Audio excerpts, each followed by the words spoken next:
At the bottom of the Pacific, there is a place so deep that sunlight has never touched it.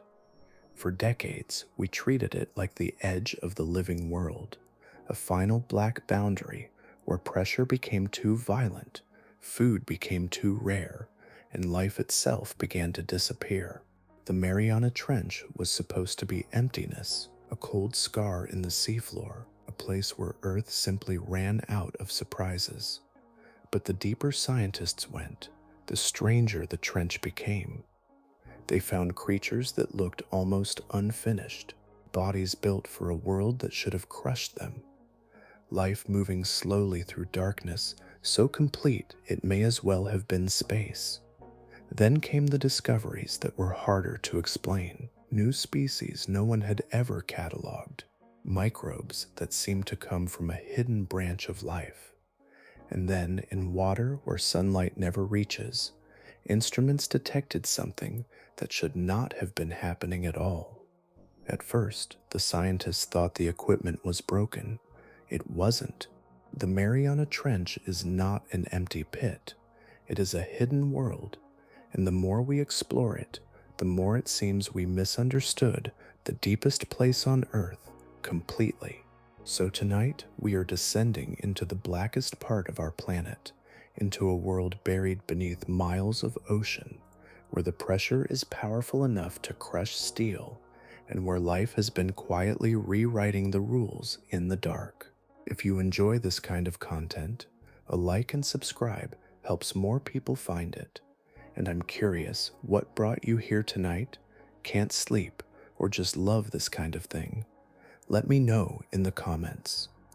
Now, let's descend into the very bottom of our planet. The shape of the Mariana Trench began long before any living creature looked across an ocean. Far beneath the western Pacific, the Pacific Plate continues its gradual descent beneath the Philippine Sea Plate through the immense geological process known as subduction. The movement is almost impossible to notice within a single lifetime, yet across millions of years, it has bent the seafloor downward into a vast crescent, leaving behind a scar that stretches for roughly 2,550 kilometers, which is about 1,585 miles, while spanning about 69 kilometers, which is about 43 miles, across at its widest point. Rather than a single pit, it is an immense boundary where the planet slowly reshapes itself. Near the Mariana Islands, not far from Guam, this collision reaches its greatest depth. There lies Challenger Deep, the lowest surveyed point yet known anywhere on Earth. Its story entered scientific history during the late 19th century, when the research vessel named His Majesty's ship Challenger paused above unfamiliar water and lowered a weighted rope toward the unseen floor. The line continued downward far longer than anyone expected, before finally reaching the bottom at nearly 8,000 meters. That is nearly 26,247 feet. The result appeared so improbable that the crew repeated the sounding, believing the first attempt must have contained an error rather than a measurement of reality. Generations of improved instruments gradually refined that astonishing figure. Today, Challenger Deep is measured at approximately 10,935 meters, which is about 35,879 feet, extending farther beneath the sea than any mountain rises into the sky. Even the summit of Mount Everest would disappear beneath the surface here, leaving an immense column of water overhead. Depth alone, however, tells only part of the story, because every additional descent transforms the surrounding environment into something increasingly unlike the familiar world above. At the trench floor, pressure reaches more than 1,086 atmospheres. Every square centimeter carries a burden almost beyond ordinary imagination, comparable to balancing roughly 50 fully loaded commercial aircraft upon the area of a human thumbnail. Materials that remain strong on land may bend, fracture, or collapse under such relentless compression. Air-filled spaces cannot endure. Ordinary equipment must be redesigned from the ground upward before it can even hope to survive the descent. Cold adds another layer to this enduring landscape. The water remains between 1 degree Celsius or 34 degrees Fahrenheit and 4 degrees Celsius or 39 degrees Fahrenheit, hovering only slightly above freezing through every season. No warming current arrives to interrupt that balance. Heat from the surface fades long before reaching these depths, leaving an environment whose temperature has remained remarkably stable across spans of time that dwarf human history. Above this realm, sunlight gradually weakens until every trace is absorbed within the first 200 meters, which is about 656 feet beneath the ocean surface. Beyond that boundary, no natural daylight reaches the descending water. The floor of the trench has rested beyond the touch of a single solar ray for tens of millions of years, separated from the rhythms that govern nearly every landscape known on land. Pressure, cold, and permanent darkness do not merely combine. Together they produce conditions unlike any other marine or terrestrial environment on the planet, a setting whose physical laws remain familiar while their consequences become almost unrecognizable. Within such surroundings, every assumption carried from the surface begins to lose its certainty, and every living cell that endures must follow pathways shaped by forces found almost nowhere else on Earth. A pale body drifts through water that no sunrise has ever reached. At a depth of 8,100 meters, which is about 26,575 feet. Its movements remain smooth and deliberate beneath a weight that would overwhelm nearly every machine built for the surface world. It glides without urgency, turning gently through the darkness as it searches for small drifting prey. In this place, where every surrounding force seems designed to prevent complex life, this delicate hunter stands at the highest point of its own food web, known as the Mariana snailfish, bearing the scientific name Pseudoliparus swirae. It entered the scientific record only after patient exploration finally reached its remote home. Researchers from the University of Aberdeen and the University of Hawaii first captured images of the species during camera deployments at a depth of 8,145 meters, which is about 26,723 feet. Those observations established a new record for the deepest fish ever filmed, extending nearly 500 meters, which is about 1,640 feet beyond the previous confirmed limit. Years later, another unidentified snailfish appeared even farther below, at 8,336 meters, which is about 27,348 feet, becoming the deepest fish ever observed.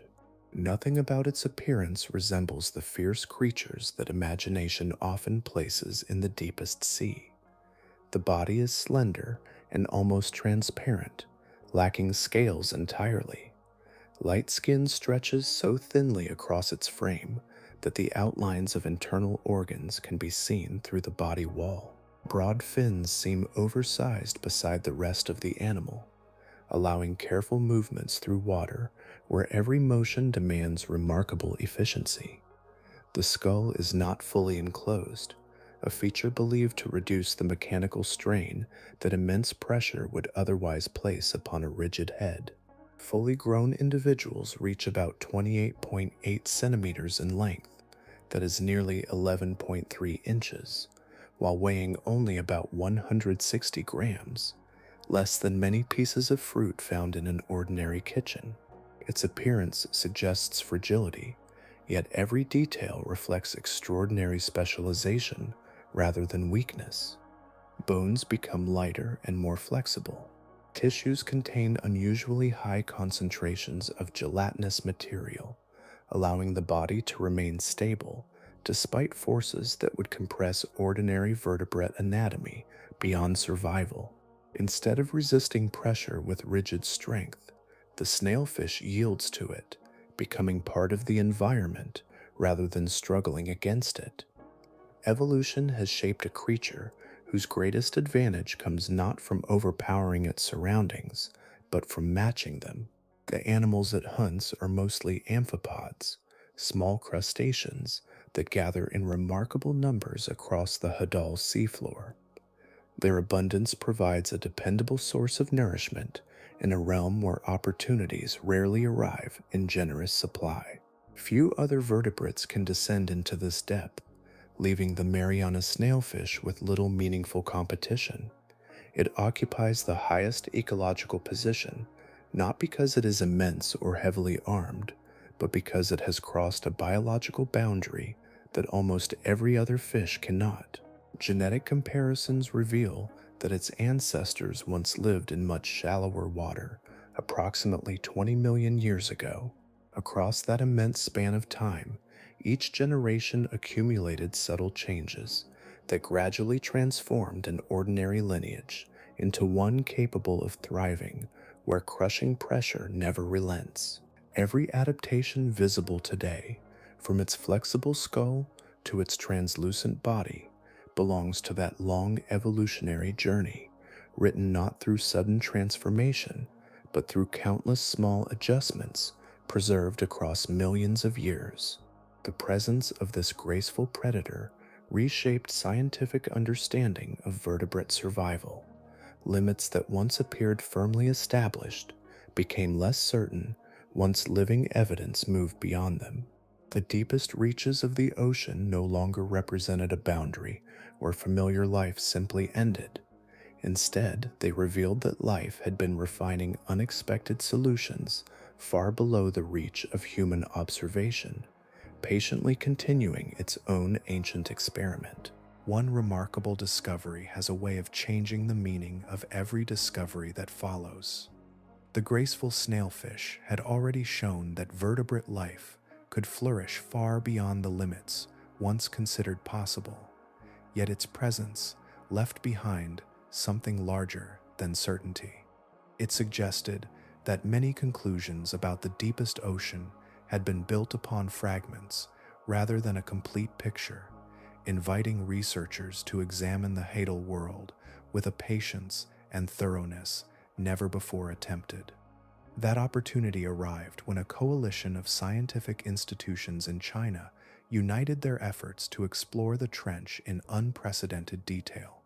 During the year 2021, Shanghai Jiao Tong University, the Chinese Academy of Sciences, and the Beijing Genomics Institute launched the Mariana Trench Environment and Ecology Research Project.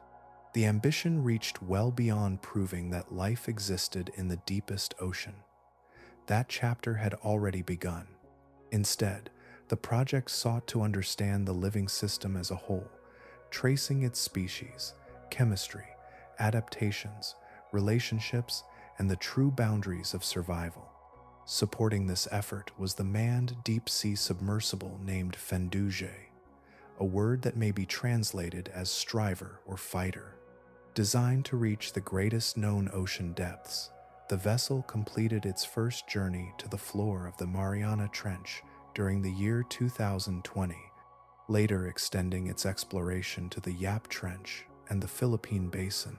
Each descent expanded the growing archive of samples gathered from places that had remained beyond direct scientific study for nearly all of human history.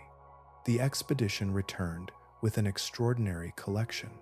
More than 1,600 sediment samples were recovered from depths ranging between 6 kilometers, which is about 3.7 miles, and 11 kilometers, that is nearly 6.8 miles. Fish, crustaceans, and water collected throughout the descending water column accompanied those sediments, creating one of the most comprehensive biological collections ever assembled from the hadal environment.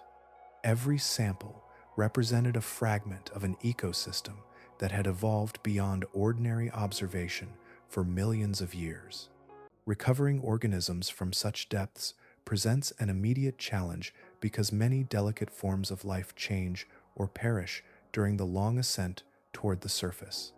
To overcome this limitation, researchers relied heavily upon metagenomics, a technique that examines all genetic material contained within a single environmental sample rather than isolating one organism at a time. Instead of waiting to identify every individual species under a microscope, scientists reconstructed entire biological communities directly from the genetic signatures preserved inside the sediment itself. Hidden relationships emerged naturally from this shared collection of hereditary information, revealing neighbors, interactions, and evolutionary patterns that traditional sampling alone could never fully capture. The scale of information transformed each handful of mud into something resembling a living archive. Layers of sediment carried traces from bacteria, archaea, fungi, microscopic animals, and countless other organisms whose physical forms often remained unseen. Together, they formed intricate ecological networks extending through the deepest parts of the Pacific Ocean, demonstrating that the hadal world functioned as a complete and interconnected system rather than a scattering of isolated survivors. During the month of March in the year 2025, the results appeared together as 3 companion papers published in the journal named Cell, one of the most respected scientific publications devoted to biology. Their simultaneous release reflected the remarkable breadth of the project and the importance of the discoveries contained within its pages. Rather than strengthening long-accepted models through greater precision, the evidence overturned assumptions that had guided deep ocean biology for decades. Instead of revealing a familiar landscape with improved clarity, the Mariana Trench Environment and Ecology Research Project exposed an environment whose biological richness had been profoundly underestimated. The first study opened its pages by examining the microbial life hidden within the sediment itself, where the smallest inhabitants of the trench would begin reshaping the entire story from its very foundation. The smallest inhabitants of the trench carried the largest surprise.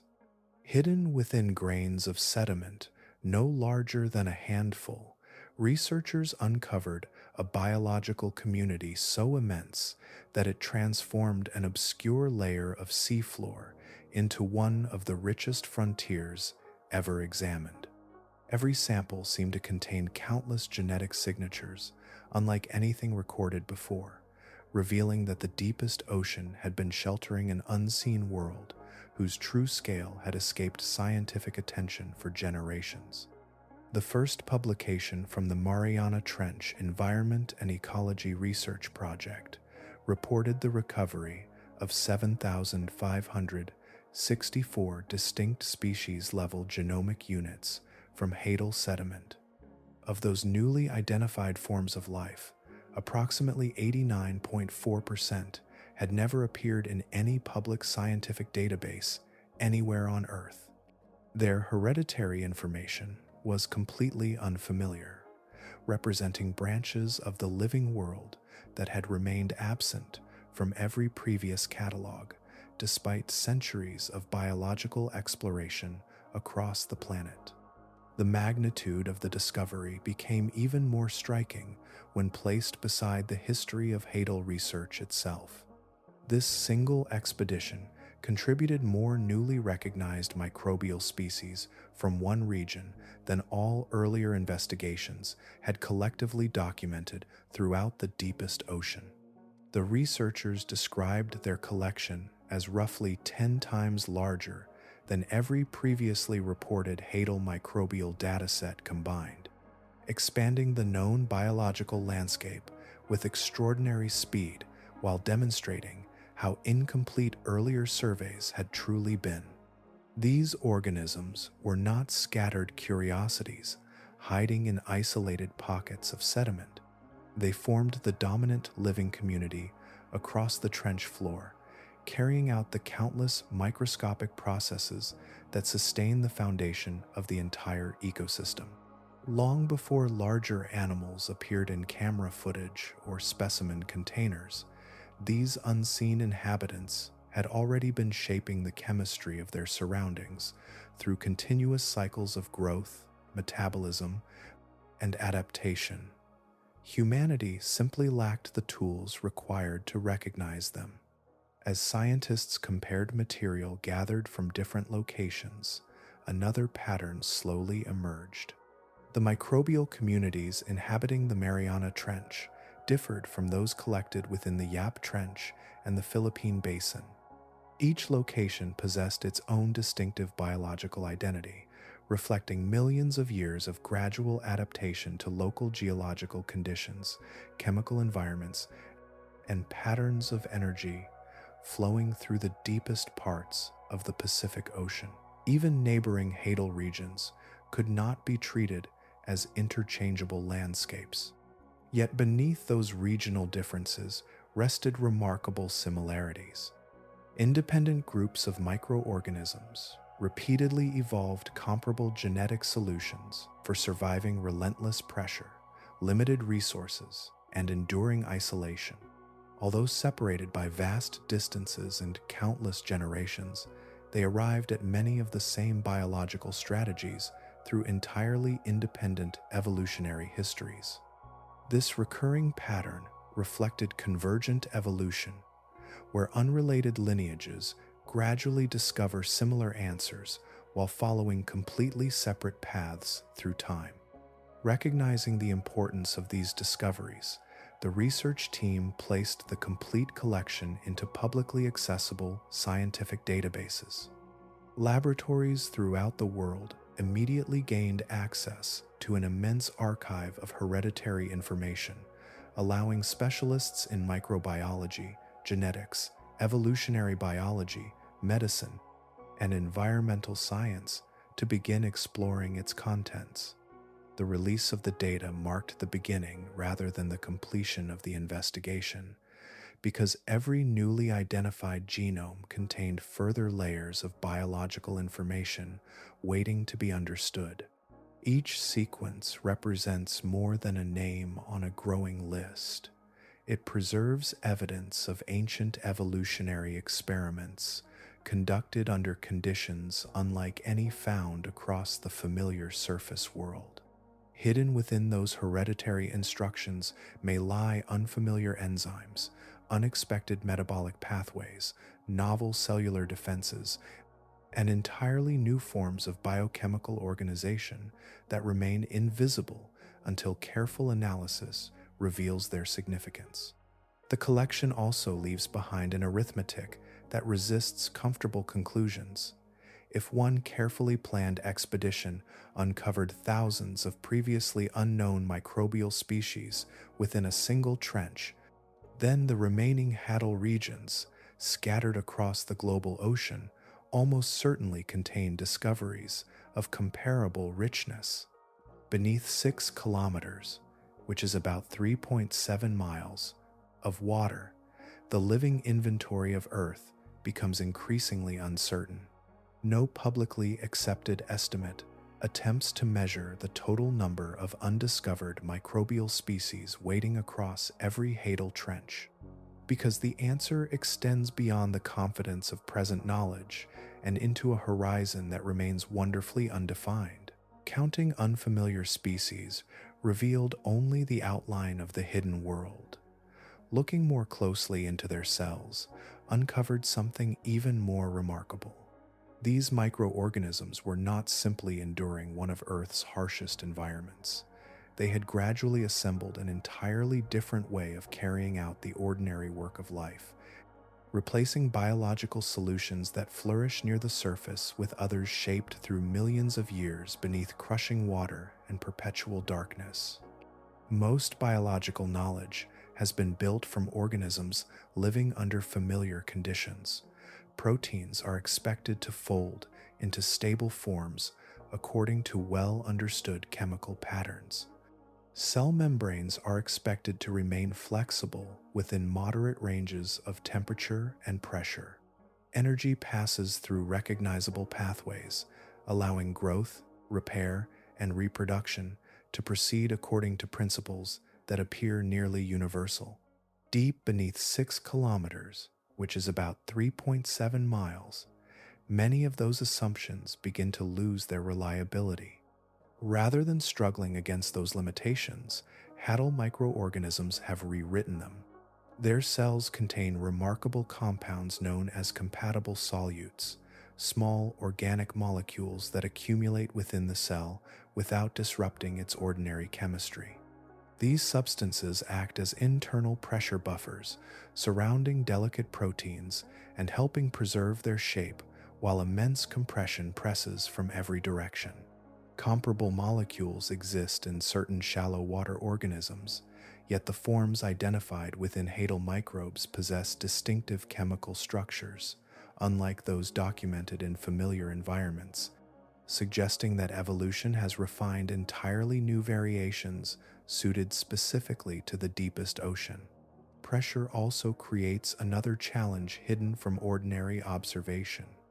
Within every living cell, normal metabolism produces highly reactive oxygen compounds capable of damaging proteins, membranes, and deoxyribonucleic acid if they accumulate unchecked. Under extreme pressure and persistent cold, these harmful compounds appear more readily, increasing the burden placed upon every microscopic organism. The microorganisms recovered through the Mariana Trench Environment and Ecology Research Project carry unusually powerful antioxidant systems encoded within their hereditary material, allowing them to neutralize these destructive molecules with an efficiency exceeding that of their relatives inhabiting shallower seas. Even with those defenses, molecular damage remains unavoidable. Compression exerts continual mechanical stress upon the delicate spiral of deoxyribonucleic acid, gradually increasing the likelihood of breaks and structural errors. In many familiar organisms, sophisticated repair systems activate primarily when serious damage has already occurred. The hadal microbes appear to follow a different strategy.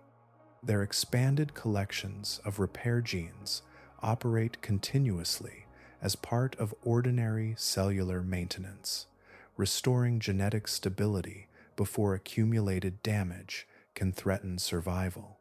Repair becomes less like an emergency response and more like the steady rhythm of daily existence. Perhaps the most unexpected discovery lies within the way certain microorganisms obtain energy. Several lineages possess hereditary instructions enabling them to consume toluene, a chemical compound commonly associated with industrial paints, manufactured plastics, and commercial solvents. Materials introduced into the environment by human activity eventually descend through the ocean and become available within the deepest sediment. Rather than remaining useless or permanently toxic, some hadal microbes have evolved the ability to transform those compounds into usable sources of nourishment, incorporating the chemical legacy of the surface world directly into their own metabolism. Taken together, these adaptations describe organisms following biological rules that differ in meaningful ways from those familiar to laboratories studying surface life. Compatible solutes preserve fragile molecular structures. Antioxidant systems neutralize dangerous byproducts with remarkable effectiveness. Continuous genetic repair protects hereditary information from relentless compression. Unusual metabolic pathways extract energy from compounds that many organisms could never exploit.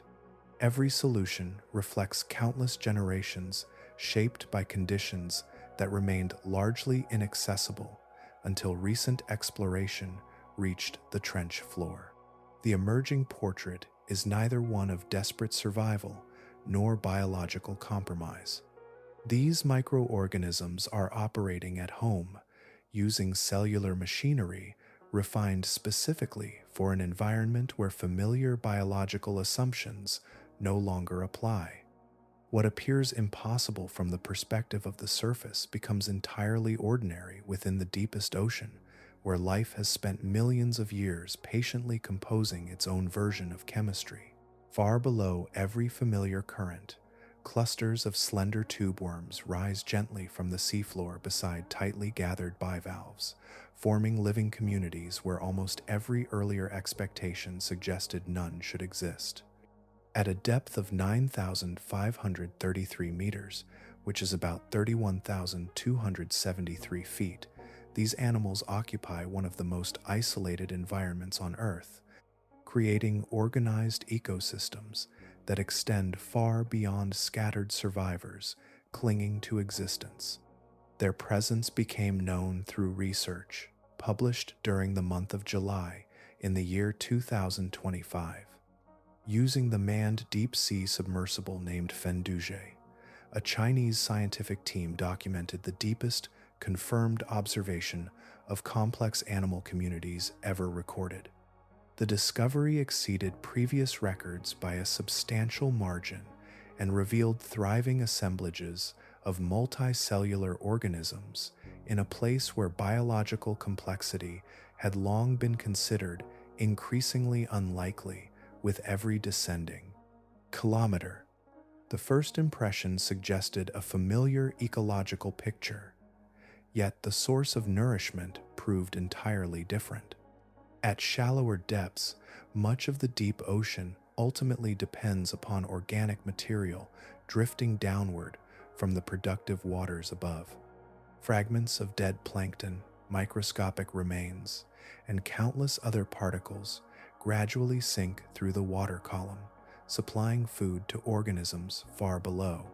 At 9,533 meters, which is about 31,273 feet, that descending rain has become so sparse and so thoroughly consumed along the journey that it cannot reasonably sustain structured animal communities of this kind. Instead, the foundation of this ecosystem begins beneath the sediment itself. Methane seeps upward through fractures within the seafloor, carrying chemical energy released from geological processes deep below. Specialized microorganisms capture that methane and transform it through chemosynthesis, producing usable biological energy without any dependence upon sunlight. Rather than harvesting light, these microbes harvest chemistry, drawing nourishment directly from reactions between naturally occurring compounds hidden beneath the ocean floor. Further investigation revealed an even more remarkable sequence of relationships. Evidence indicated that much of the methane feeding these communities was itself being generated by microorganisms living within the sediment below. Geological heat supports microbial methane production. Other microorganisms oxidize that methane through chemosynthesis. Tubeworms and bivalves then depend upon those chemosynthetic microorganisms, either directly or through intimate biological partnerships that exchange nutrients between host and microbe. Every stage of the food web remains entirely disconnected from photosynthesis, unfolding without assistance from a single ray of sunlight.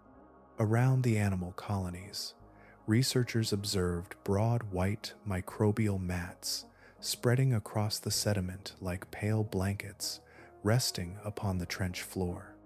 These dense sheets consisted of chemosynthetic bacteria flourishing wherever methane seeped upward through the underlying rock. Far from being lifeless deposits, the pale coverings marked regions of extraordinary biological activity, where countless microscopic organisms continuously transformed chemical compounds into the energy supporting every larger creature living nearby. The discovery carried implications extending beyond one remarkable location. Geological structures capable of releasing methane through similar pathways occur within numerous hadal trenches across the Pacific Ocean. If those environments possess comparable chemical conditions beneath their sediments, then ecosystems resembling this one may exist far more widely than earlier exploration had suggested. The newly documented community may represent not an isolated curiosity, but one example drawn from a much broader pattern waiting beneath the deepest reaches of the global ocean. For generations, ecologists viewed sunlight as the beginning of nearly every complex food web. Energy captured through photosynthesis flowed outward into countless interconnected forms of life, even when those organisms lived far below the illuminated surface. The communities observed at 9,533 meters, which is about 31,273 feet, follow an entirely different path. Their energy originates from rock, chemistry, and geological processes unfolding beneath the seafloor itself. The familiar relationship between complex animal life and sunlight does not disappear completely across Earth. Yet, within these extraordinary depths, it is replaced by another ancient pathway that had remained almost entirely hidden until recent exploration finally reached it. For as long as ecology has existed as a scientific discipline, one principle has rested beneath almost every explanation of life. Energy begins with sunlight. Green plants, algae, and microscopic organisms capture that light through photosynthesis, storing its power inside living tissue. Animals consume those organisms, other animals consume them in turn, and every familiar ecosystem traces its ancestry back to the same radiant source above. The pathways become increasingly complex, yet their beginning appears wonderfully simple. Even the deepest parts of the ocean were long understood through that same framework. Far beneath the illuminated surface, drifting particles of organic material descend continuously through the water column. Fragments of plankton, tiny remains of marine organisms, and countless microscopic particles settle slowly toward the abyss in what researchers often describe as marine snow. Though sparse and widely scattered, this persistent descent was believed to sustain nearly every deep-sea community. Life far below still depended upon sunlight, only separated from it by distance and time rather than direct exposure.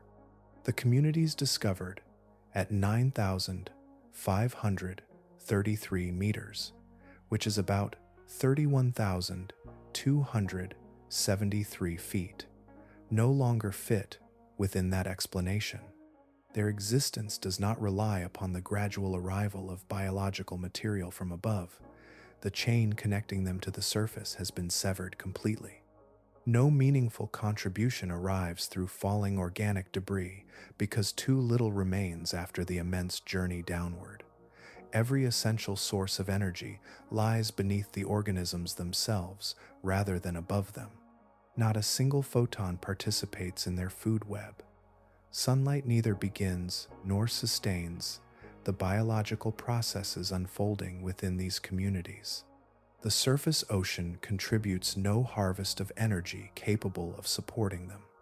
Instead, chemical compounds released through fractures in the underlying rock provide the foundation.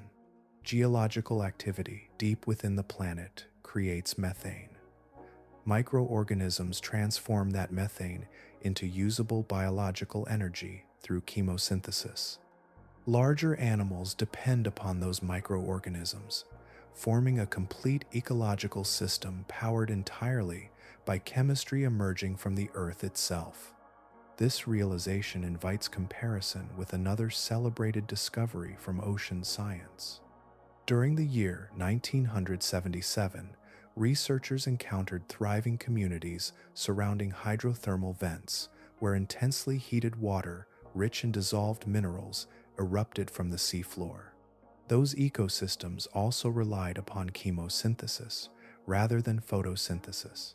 Yet hydrothermal vents derive their remarkable productivity from concentrated volcanic heat, creating localized environments unlike most of the surrounding deep ocean. The recently documented cold seep communities follow a different path. Their surroundings remain close to freezing, with temperatures hovering only a few degrees above the freezing point of water. Chemical energy emerges gradually through naturally occurring seepage rather than explosive volcanic activity. Geological chemistry alone, operating within an environment lacking dramatic heat, provides sufficient energy to sustain organized animal communities. The biological engine continues turning under conditions that once seemed far too limited to support such complexity. That distinction reaches beyond marine biology. It reshapes the very definition of what living systems require in order to exist. Rather than asking how life adapts to sunlight, scientists are increasingly recognizing that sunlight itself may not belong among the universal requirements once assumed. Liquid water, suitable chemistry, and a dependable source of energy remain essential, yet the origin of that energy appears far more flexible than generations of surface observation suggested. The lesson emerging from these depths does not diminish the importance of the sun for the overwhelming majority of life on Earth. Forests, grasslands, coral reefs, and open oceans continue to flourish beneath its influence. Instead, the trench expands the boundaries surrounding biological possibility. It reveals that another path has existed throughout Earth's history, operating patiently beyond ordinary observation, independent of daylight, and entirely sustained by the enduring conversation between stone, chemistry, microorganisms, and time. As each assumption gives way to direct observation, the deepest ocean becomes less a place where familiar rules fail, and more a place where broader rules quietly reveal themselves, showing that life possesses a flexibility far exceeding the expectations once drawn from the surface alone. Some scientific ideas become so dependable that they begin to feel less like theories and more like permanent features of nature. For many years, one such idea guided nearly every discussion about the deepest fishes on Earth. As fish descended into greater depths, they accumulated increasing amounts of a naturally occurring compound called trimethylamine oxide.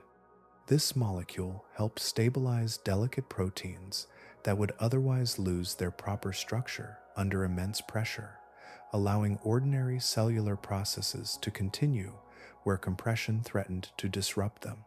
The relationship appeared elegant in its simplicity. Greater depth required greater concentrations of trimethylamine oxide, and repeated measurements from many species supported that pattern. Researchers came to view the compound as a biological depth gauge, a chemical record written inside the tissues of every deep-dwelling fish. The farther an animal lived beneath the surface, the more trimethylamine oxide it was expected to contain. The trend remained sufficiently reliable that it became one of the strongest foundations for estimating how deep any vertebrate could ultimately survive. That estimate carried an important limitation. Although trimethylamine oxide protected proteins from crushing pressure, the compound itself could not accumulate without consequence. Beyond sufficiently high concentrations, it was expected to interfere with normal biological function, becoming harmful to the very organism depending upon it.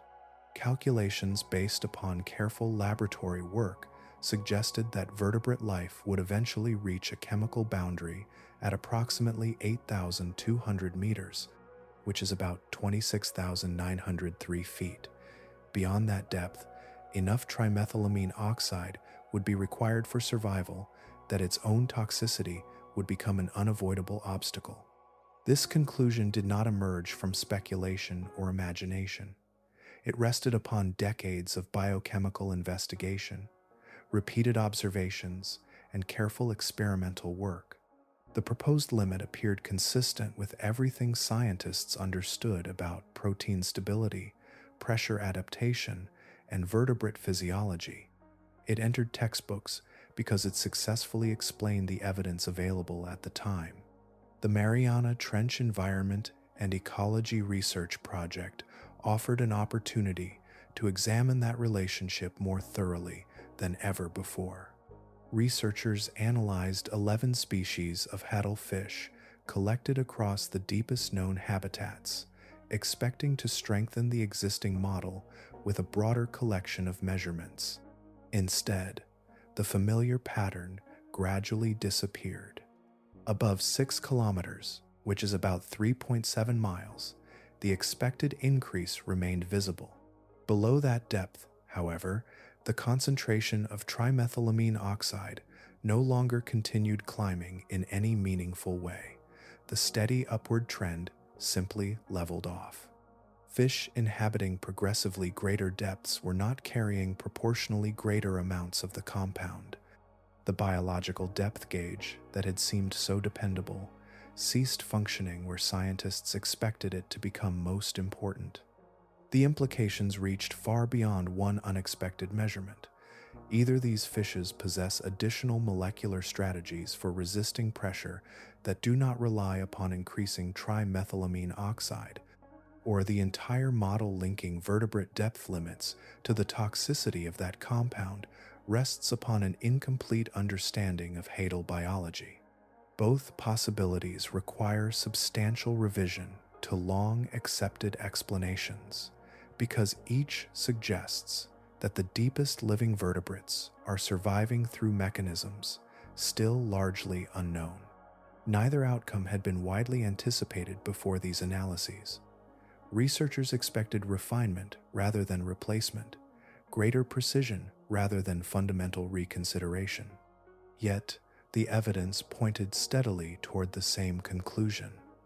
Biological adaptation within the deepest ocean remained more inventive than theories built primarily from shallower species had predicted. The long-accepted ceiling of approximately 8,200 meters, which is about 26,903 feet, now appears less like a fixed boundary and more like a milestone marking the edge of present understanding. The remarkable fishes of the hadal zone have not merely stretched an existing rule. They have revealed that the rule itself describes only part of a far richer biological story, one in which evolution continues to uncover molecular solutions that surface laboratories had never imagined, patiently reminding science that even its strongest explanations remain open to revision when the deepest ocean finally offers new evidence. Across the collection of hadal fishes examined during the Mariana Trench Environment and Ecology Research Project, countless small differences reflected millions of years of separate evolutionary journeys. Each species carried its own history, shaped by distinct ancestors, unique habitats, and long periods of gradual adaptation. Yet, beneath those expected differences, researchers encountered a pattern so remarkably consistent that it seemed to reveal evolution arriving at the same destination again and again. The investigation examined 11 species living across the full range of hadal depths. Within their hereditary material, scientists identified approximately 230 genes, showing clear evidence of adaptation to life under extraordinary pressure. Most of these discoveries aligned comfortably with existing expectations. Many genes contributed to maintaining healthy muscle function despite relentless compression. Others strengthened systems responsible for repairing damage to deoxyribonucleic acid, preserving genetic stability in an environment where physical stress constantly threatens the integrity of every living cell. One result, however, stood apart from all the others. Every one of the 11 fish species carried precisely the same mutation within a gene responsible for one of the most fundamental processes in biology. That gene helps convert the instructions stored within deoxyribonucleic acid into ribonucleic acid, the essential intermediate step that allows cells to manufacture proteins. Every movement, every heartbeat, every repair process, and every ordinary function of a living organism ultimately depends upon this continuous translation of hereditary information into working molecules. The remarkable feature was not merely the mutation itself, but its extraordinary consistency. The fishes belonged to different evolutionary families. They occupied different regions within the hadal zone. Their ancestors separated millions of years before these adaptations emerged. Despite those independent histories, each lineage reached the same molecular solution without inheriting it from a recent common ancestor. Separate branches of evolution had discovered an identical answer to the same relentless environmental challenge.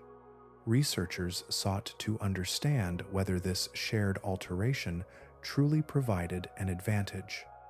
They introduced the identical mutation into laboratory-grown cells and exposed those cells to simulated hadal pressure conditions. The results supported what the fish themselves had already suggested through millions of years of natural selection. Cells carrying the mutation performed measurably better under extreme pressure than otherwise similar cells, lacking that genetic change. A pattern first noticed within the trench could now be observed directly under controlled experimental conditions. This phenomenon represents one of the clearest examples of molecular convergent evolution ever documented.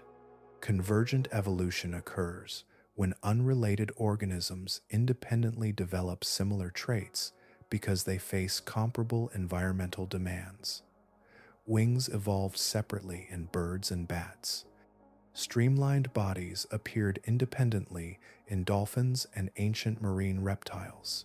Here, however, convergence reached far deeper than outward appearance. It occurred within the genetic instructions governing one of the most essential steps of cellular life itself. The likelihood of 11 unrelated hadal fish species independently carrying the same beneficial mutation through random coincidence alone becomes extraordinarily small. Natural selection provides the far more compelling explanation. Under the immense pressure of the deepest ocean, countless genetic variations likely arose across millions of generations. Most offered little benefit. Many disappeared entirely. This particular alteration endured because it consistently improved survival, allowing evolution to preserve and repeat the same successful solution whenever similar conditions emerged. The hadal environment therefore acts as one of the strongest evolutionary filters known on Earth. Every generation experiences the same uncompromising physical demands. Over immense spans of time, those demands narrow the number of successful biological possibilities until unrelated organisms gradually converge upon remarkably similar molecular designs. Evolution does not wander endlessly through unlimited options. Under sufficient pressure, both literally and biologically, it repeatedly discovers the pathways that work best. That realization reaches beyond the Mariana Trench itself. If life elsewhere encounters comparable combinations of pressure, chemistry, and time, the same limited collection of effective molecular solutions may appear again, regardless of where those organisms begin their evolutionary journey. Deep within Earth's oceans, natural selection has demonstrated that certain answers become so effective they are written repeatedly into the language of life, one lineage after another, until independent histories begin to resemble one another at the smallest biological scale imaginable. They gather wherever nourishment finally reaches the deepest floor of the ocean, arriving in restless swarms around the smallest trace of drifting organic matter. Each animal measures only about 1 to 3 centimeters in length, which is about 0.4 to 1.2 inches, its body resembling a tiny translucent shrimp adapted for a world almost entirely beyond human reach. Their numbers can become astonishing, covering fallen material in dense living carpets that seem to appear almost as soon as food settles onto the sediment. For many years, these amphipods occupied a modest place in scientific understanding. They were viewed as dependable scavengers, an efficient cleanup crew removing whatever descended from the waters above. Their ecological importance was recognized, yet their biology appeared comparatively ordinary beside the unusual fishes and remarkable microorganisms inhabiting the hadal zone. They seemed to represent a familiar group of crustaceans performing a familiar task in an unfamiliar place. That impression changed when researchers examined the hereditary material of the dominant hadal species, Hirondalia gigas, living across depths extending from approximately 6,800 meters, which is about 22,310 feet, to 11,000 meters, which is about 36,089 feet. This remarkable crustacean revealed a level of biological sophistication that had remained almost completely hidden beneath its simple appearance. Its survival depended not only upon its own adaptations, but also upon intimate partnerships with microscopic companions living inside its digestive system. Within the amphipod gut exists a diverse community of bacteria carrying out tasks essential to the health of their host. Some assist with breaking down difficult food sources gathered from the trench floor, extracting nourishment from material that might otherwise remain inaccessible.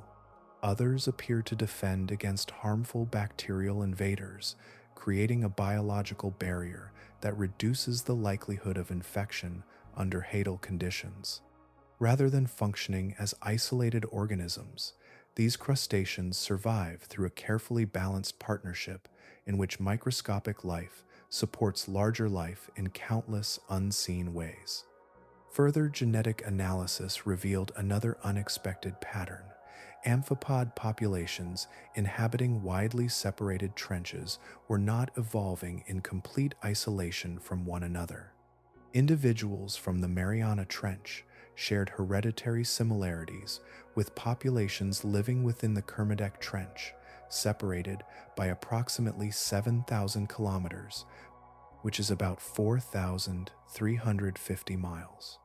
Such findings suggested that these small crustaceans, or their drifting early life stages, maintain surprising connections across enormous stretches of the Pacific Ocean, preserving genetic exchange between regions once assumed to be almost entirely isolated. This level of population connectivity reshaped understanding of the hadal ecosystem. Instead of scattered communities evolving independently within isolated trenches, researchers found evidence of a broader biological network extending across multiple ocean basins. The deepest parts of the Pacific remained physically separated by vast distances, yet their living inhabitants continued sharing hereditary information over evolutionary time, maintaining unexpected relationships beneath thousands of kilometers of open water. The amphipods also occupy another ecological role whose significance only became clear after closer examination. Because they gather rapidly around nearly every piece of sinking organic material, they consume whatever chemical substances accompany that material during its descent. Nutrients become concentrated within their tissues, but so do countless other compounds carried downward through the food web. Every fragment of biological debris reaching the hadal floor passes through these crustaceans with remarkable efficiency, making them living records of everything descending from the surface world. Their bodies therefore preserve more than nourishment. They accumulate traces of the environments above them, storing chemicals absorbed gradually through countless meals collected over time. Scientists seeking to understand conditions within the deepest ocean discovered that amphipods provided an unusually complete biological archive, reflecting not only the ecology of the trench itself, but also the materials continually arriving from distant waters, far overhead. What first appeared to be ordinary scavenging gradually revealed itself as one of the most important ecological processes within the hadal zone. By concentrating whatever reaches the trench floor, these modest crustaceans preserve evidence that would otherwise remain dispersed throughout the sediment. The true significance of that role emerged only after researchers carefully examined the contents of amphipod tissue collected from multiple Pacific trenches, where an unexpected record of the modern world had been accumulating unnoticed in the deepest ocean for decades. Long before any human eyes reached these depths, another traveler had already completed the journey. It arrived without engines, without intention, carried downward through currents, fragments, and the patient pull of gravity until it settled among creatures that had evolved over millions of years beyond the reach of sunlight. The deepest ocean, once imagined as untouched by the modern world, had become a resting place for materials created on distant shores. A comprehensive study examining amphipods collected from 6 Pacific trenches transformed that realization into measurable evidence. Researchers analyzed specimens gathered from the Japan Trench, the Izubonin Trench, the Mariana Trench, the Kermadec Trench, the New Hebrides Trench, and the Peru-Chile Trench, spanning depths from approximately 7,000 kilometers, which is about 4,350 miles below the surface in vertical measurement, corrected through sampling at 7,000 meters, which is about 22,966 feet, down to 10,890 meters, which is about 35,729 feet. Across every trench, every species examined, and every sampled depth, more than 72% of all individuals carried microscopic plastic within the hindgut. The pattern left almost no room for geographical exceptions. These trenches lie thousands of kilometers apart, separated by immense distances, distinct geological histories, and different oceanographic conditions. Yet the contamination appeared again and again with remarkable consistency.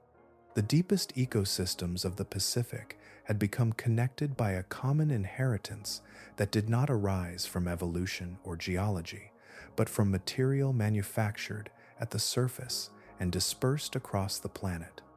The particles themselves belong to the category known as microplastics, plastic fragments smaller than 5 millimeters.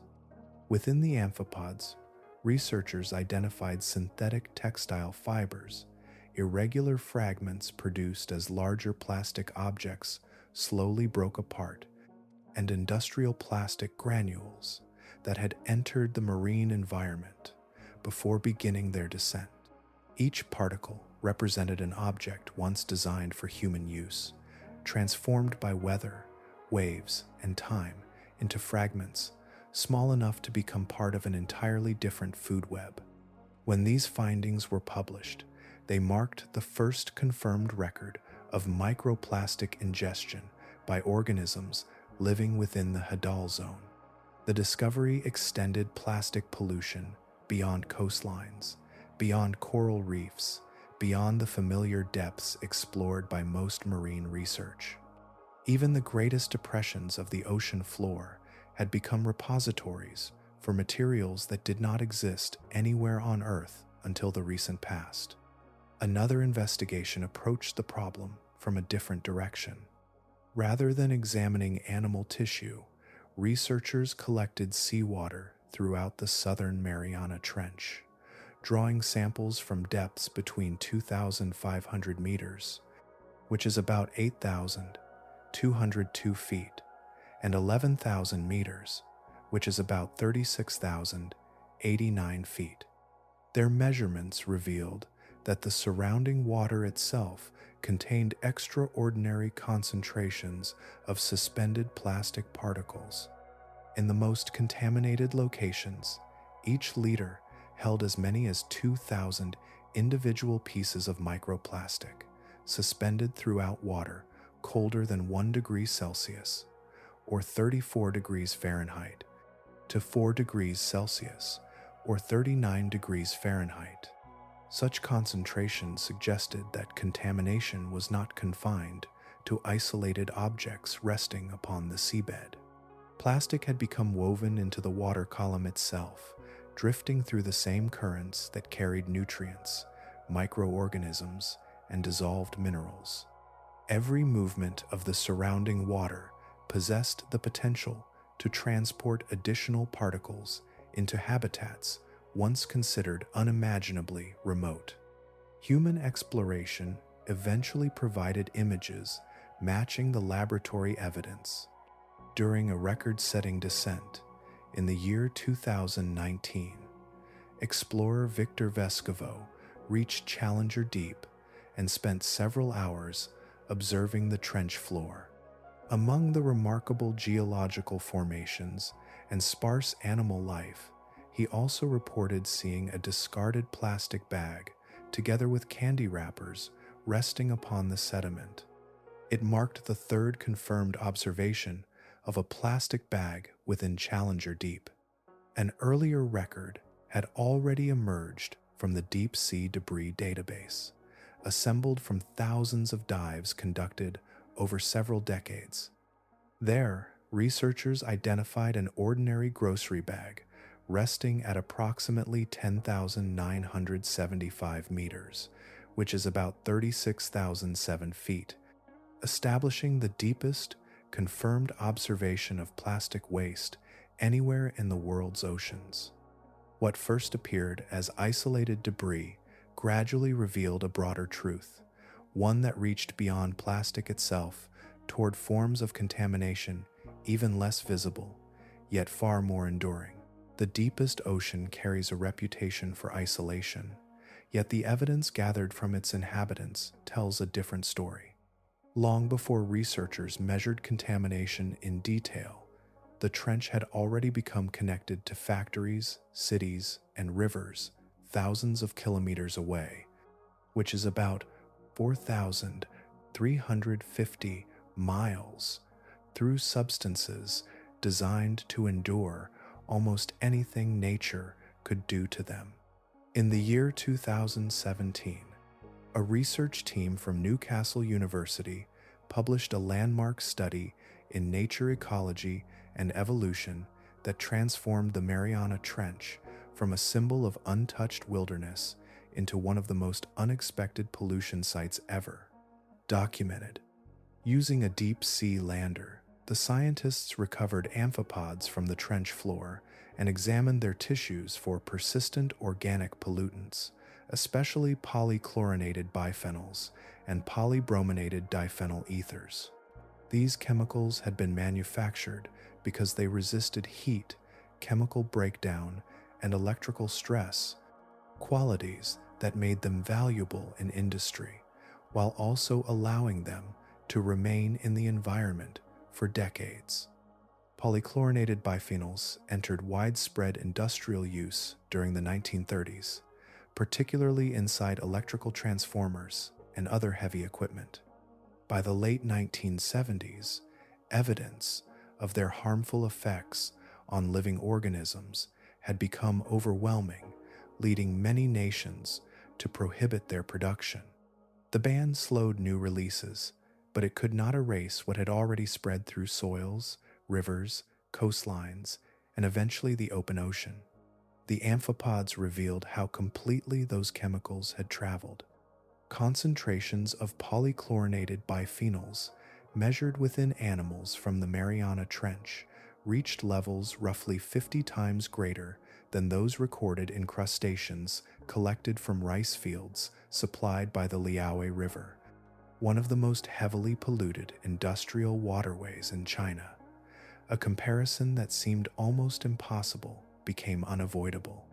Organisms living in the deepest known marine habitat carried a heavier toxic burden than animals inhabiting waters long recognized for severe industrial contamination. The pattern refused to remain an isolated observation. Every sample examined contained persistent organic pollutants. Every species tested carried them. They appeared throughout the sampled depths of both the Mariana Trench and the Kermadec Trench, separated by approximately 7,000 kilometers, which is about 4,350 miles.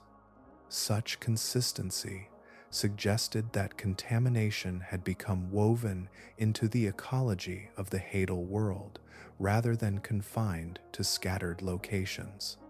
Only one region in the northwestern Pacific displayed similar concentrations: Suruga Bay in Japan, an intensely industrialized harbor. The comparison underscored an unsettling reality. A place shaped by continuous human activity now shared chemical signatures with an environment lying beneath almost 11,000 meters, which is about 36,089 feet, of seawater. Lead researcher Dr. Alan Jameson later reflected on the moment the laboratory results emerged. The team had expected measurable contamination, but not values exceeding many locations far closer to industrial sources. The numbers challenged the enduring belief that extraordinary depth naturally provided protection from the influence of civilization. Subsequent assessments strengthened that conclusion. In some portions of the Mariana Trench, the overall burden of persistent pollutants exceeded levels reported from several of the most contaminated river systems in China. The deepest ocean had not escaped humanity's chemical legacy. It had become one of its final destinations, where substances built to resist decay continued circulating through food webs that evolved millions of years before people appeared. The discovery shifted attention beyond the contaminants themselves. Their presence answered one mystery while opening another, because every molecule resting within these animals had first completed an immense journey from the surface world. Understanding that pathway revealed why the contamination reached so far, and why preventing its arrival remains vastly more difficult than discovering it. Nothing reaches the deepest trench by accident alone.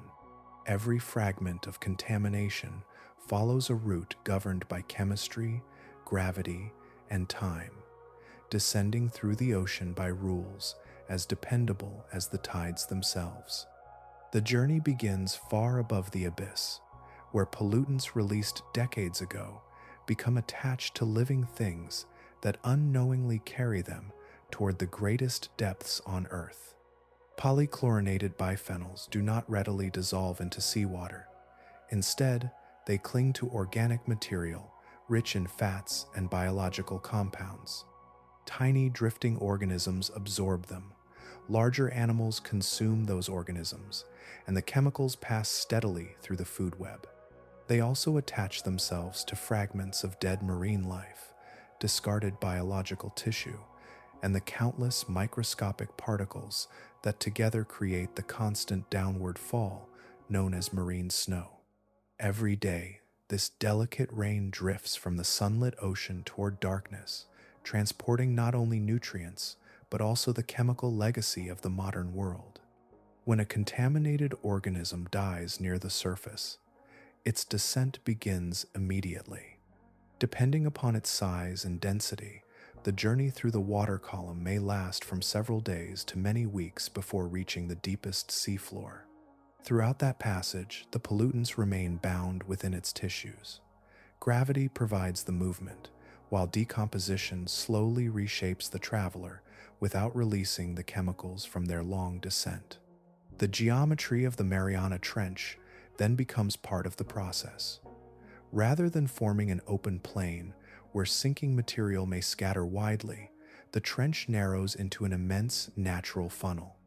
Organic matter drifting from the surrounding ocean is gradually concentrated toward the deepest regions. Material arriving from countless kilometers away, which is about hundreds of miles across the surrounding Pacific, ultimately settles within a comparatively confined landscape where scavengers gather with remarkable efficiency. Among the first to discover these arrivals are the amphipods. Drawn rapidly toward nearly any source of organic material, they consume carcasses, fragments, and nutrient-rich debris before little remains. In doing so, they also absorb whatever invisible substances accompany that meal. The pollutants continue moving upward through the hadal food web, becoming incorporated into animals that have never approached the surface and have evolved entirely within the deepest reaches of the ocean. Unlike rivers or shallow coastal environments, the trench offers almost no practical route for accumulated contaminants to escape. Above lies nearly 11,000 meters, which is about 36,089 feet of seawater. No known current possesses the strength to lift significant quantities of these persistent chemicals back through that immense vertical distance. Material that settles into the trench therefore tends to remain, cycling repeatedly through sediments and living organisms rather than returning to the world from which it came. Geography strengthens the process even further. Between many industrialized Pacific coastlines and the Mariana Trench lies the Great Pacific Garbage Patch, an enormous accumulation of floating plastic and chemical debris trapped by circulating surface currents. Often described as covering an area comparable to the size of Texas, this persistent vortex continually fragments larger waste into smaller particles while concentrating contaminated material across a broad region of the northern Pacific. Researchers have suggested that its relative proximity helps explain why contamination measured within the Mariana Trench exceeds that observed in the more isolated Kermadec Trench, separated by approximately 7,000 kilometers, which is about 4,350 miles. The most unsettling part of this pathway lies not in its complexity, but in its persistence. Many of the chemicals responsible were manufactured primarily between the 1930s and the 1970s. Production ceased in many countries more than 40 years ago, yet the descent continues. Every contaminated organism that sinks, every fragment of marine snow, and every particle settling through deep water carries another small portion toward the trench floor. The process unfolds according to physical laws that do not recognize political borders or human calendars. Within any meaningful human lifetime, no natural mechanism exists to halt this movement. The image of the Mariana Trench as an isolated sanctuary has already been transformed by biology and pollution alike. Yet beyond everything carried into it from above, the trench possesses another story, one written by the restless forces shaping the planet itself. Far beneath the shifting surface of the Pacific, the landscape itself refuses to remain unchanged. What often appears on maps as a long, dark scar across the ocean floor is commonly imagined as an ancient feature resting in permanent stillness. Yet, the Mariana Trench is neither passive nor motionless. It is an active boundary where immense geological forces continue shaping the planet every moment, even though their movement unfolds far too gradually for human eyes to witness directly. The trench marks the place where the Pacific Plate descends beneath the Philippine Sea Plate. This process, known as subduction, advances at roughly 2.5 centimeters each year, that is nearly 1 inch annually. Such progress appears insignificant within a single lifetime, yet over millions of years, it has carried entire sections of oceanic crust deep into the Earth's mantle. The pressure generated by this relentless descent stores extraordinary amounts of energy, making the region one of the most powerful tectonic environments anywhere on the planet. The consequences reach astonishing depths. Some earthquakes born within this boundary originate more than 600 kilometers below the seafloor, which is about 373 miles beneath the ocean bottom itself. These are the deepest earthquakes ever recorded, occurring not near the surface where most familiar seismic events begin, but within the descending slab of ancient oceanic rock as it continues its journey into the Earth's interior. Even in darkness beyond ordinary exploration, the planet remains in constant motion. The trench floor bears additional signs of this restless activity. Scattered across portions of the seabed are active mud volcanoes. Unlike the fiery volcanoes familiar on land, these formations slowly release mixtures of water, clay-rich sediment, and dissolved gases under pressure. Their eruptions unfold gradually rather than explosively, building low, rounded structures that steadily reshape the surrounding seafloor through repeated episodes of geological release. Elsewhere, fractures within the crust provide pathways for dissolved chemicals rising from below. These places, known as cold seeps, allow methane and hydrogen sulfide to escape into the surrounding water without the intense heat associated with hydrothermal vents. Operating at the natural temperature of the deep ocean, they nevertheless provide abundant chemical energy. Earlier discoveries of thriving microbial communities and dense animal colonies become easier to understand when viewed through this geological lens. The chemistry emerging from the rocks forms a dependable source of energy, sustaining ecosystems entirely independent of sunlight. The surrounding region possesses another remarkable distinction.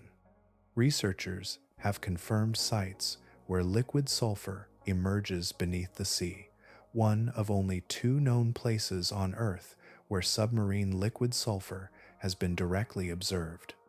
Even within a world already defined by extremes, this rare phenomenon reveals another layer of chemical diversity hidden beneath the deepest waters. The trench floor is also repeatedly remodeled by powerful underwater avalanches called turbidity currents. These immense flows of sediment rush downslope when unstable deposits collapse, carrying enormous volumes of mud and sand across the basin.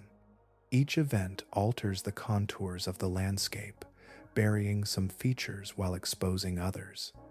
Because of this continual redistribution, scientists have noted that the measured depth of Challenger Deep may not remain perfectly constant through time. Sediment slowly accumulates, then shifts again when gravity reorganizes the seafloor. Nothing about this environment suggests permanence.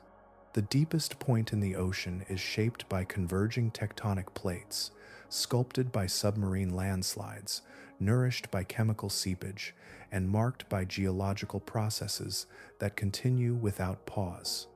The trench is not an abandoned wound preserved from Earth's distant past.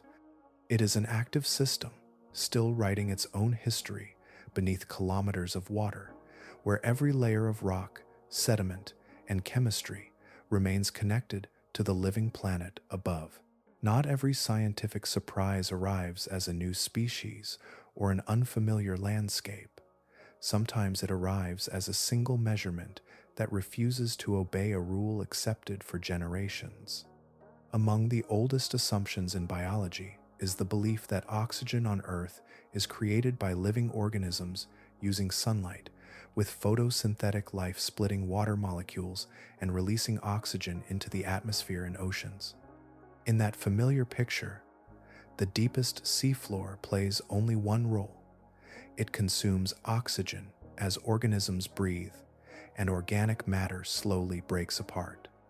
It is never expected to produce oxygen itself. During the year 2024, researchers working within the Clarion-Clipperton Zone of the abyssal Pacific set out to examine this well-established understanding using benthic chamber experiments.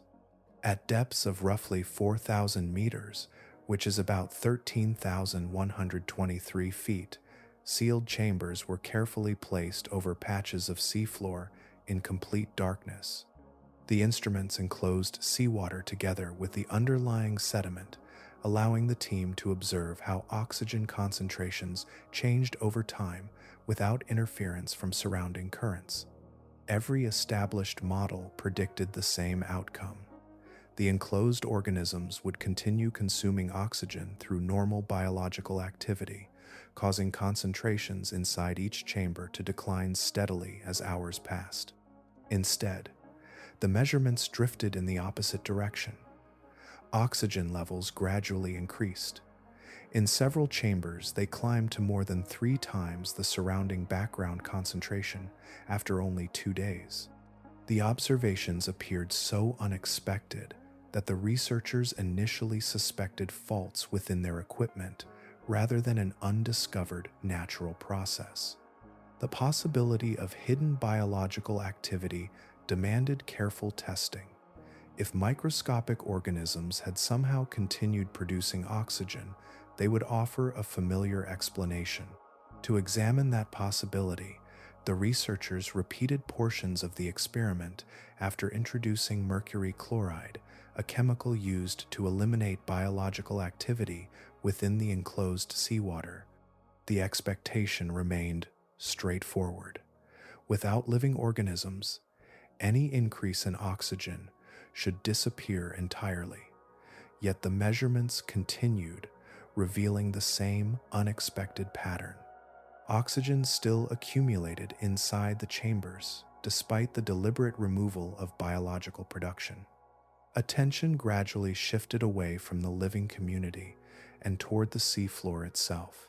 Covering enormous stretches of the abyss are polymetallic nodules, rounded mineral deposits rich in manganese, cobalt, nickel, and copper.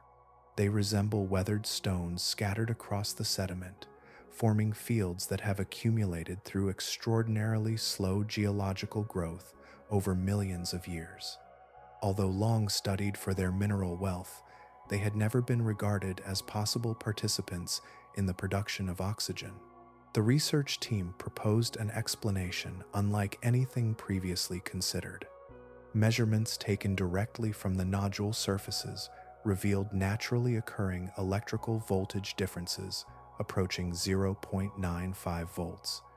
The scientists suggested that these tiny electrical potentials might drive a process resembling electrolysis, separating water molecules into hydrogen and oxygen without requiring sunlight or living cells. If correct, the nodules themselves would function as natural electrical systems, slowly generating oxygen through entirely abiotic chemistry upon the deep ocean floor. When the findings appeared in the journal Nature Geoscience during the year 2024, they immediately drew worldwide attention. One of the study authors, Franz Geiger of Northwestern University, described the nodules as natural batteries, ancient rocks resting upon the seabed while continuously producing small electrical currents capable of powering unexpected chemical reactions. The description sounded almost implausible, yet it emerged directly from observations that had already survived repeated attempts at verification. The implications reach far beyond the abyss itself. Should future investigations confirm this mechanism, Earth would possess a previously unknown source of oxygen, created without sunlight and without life.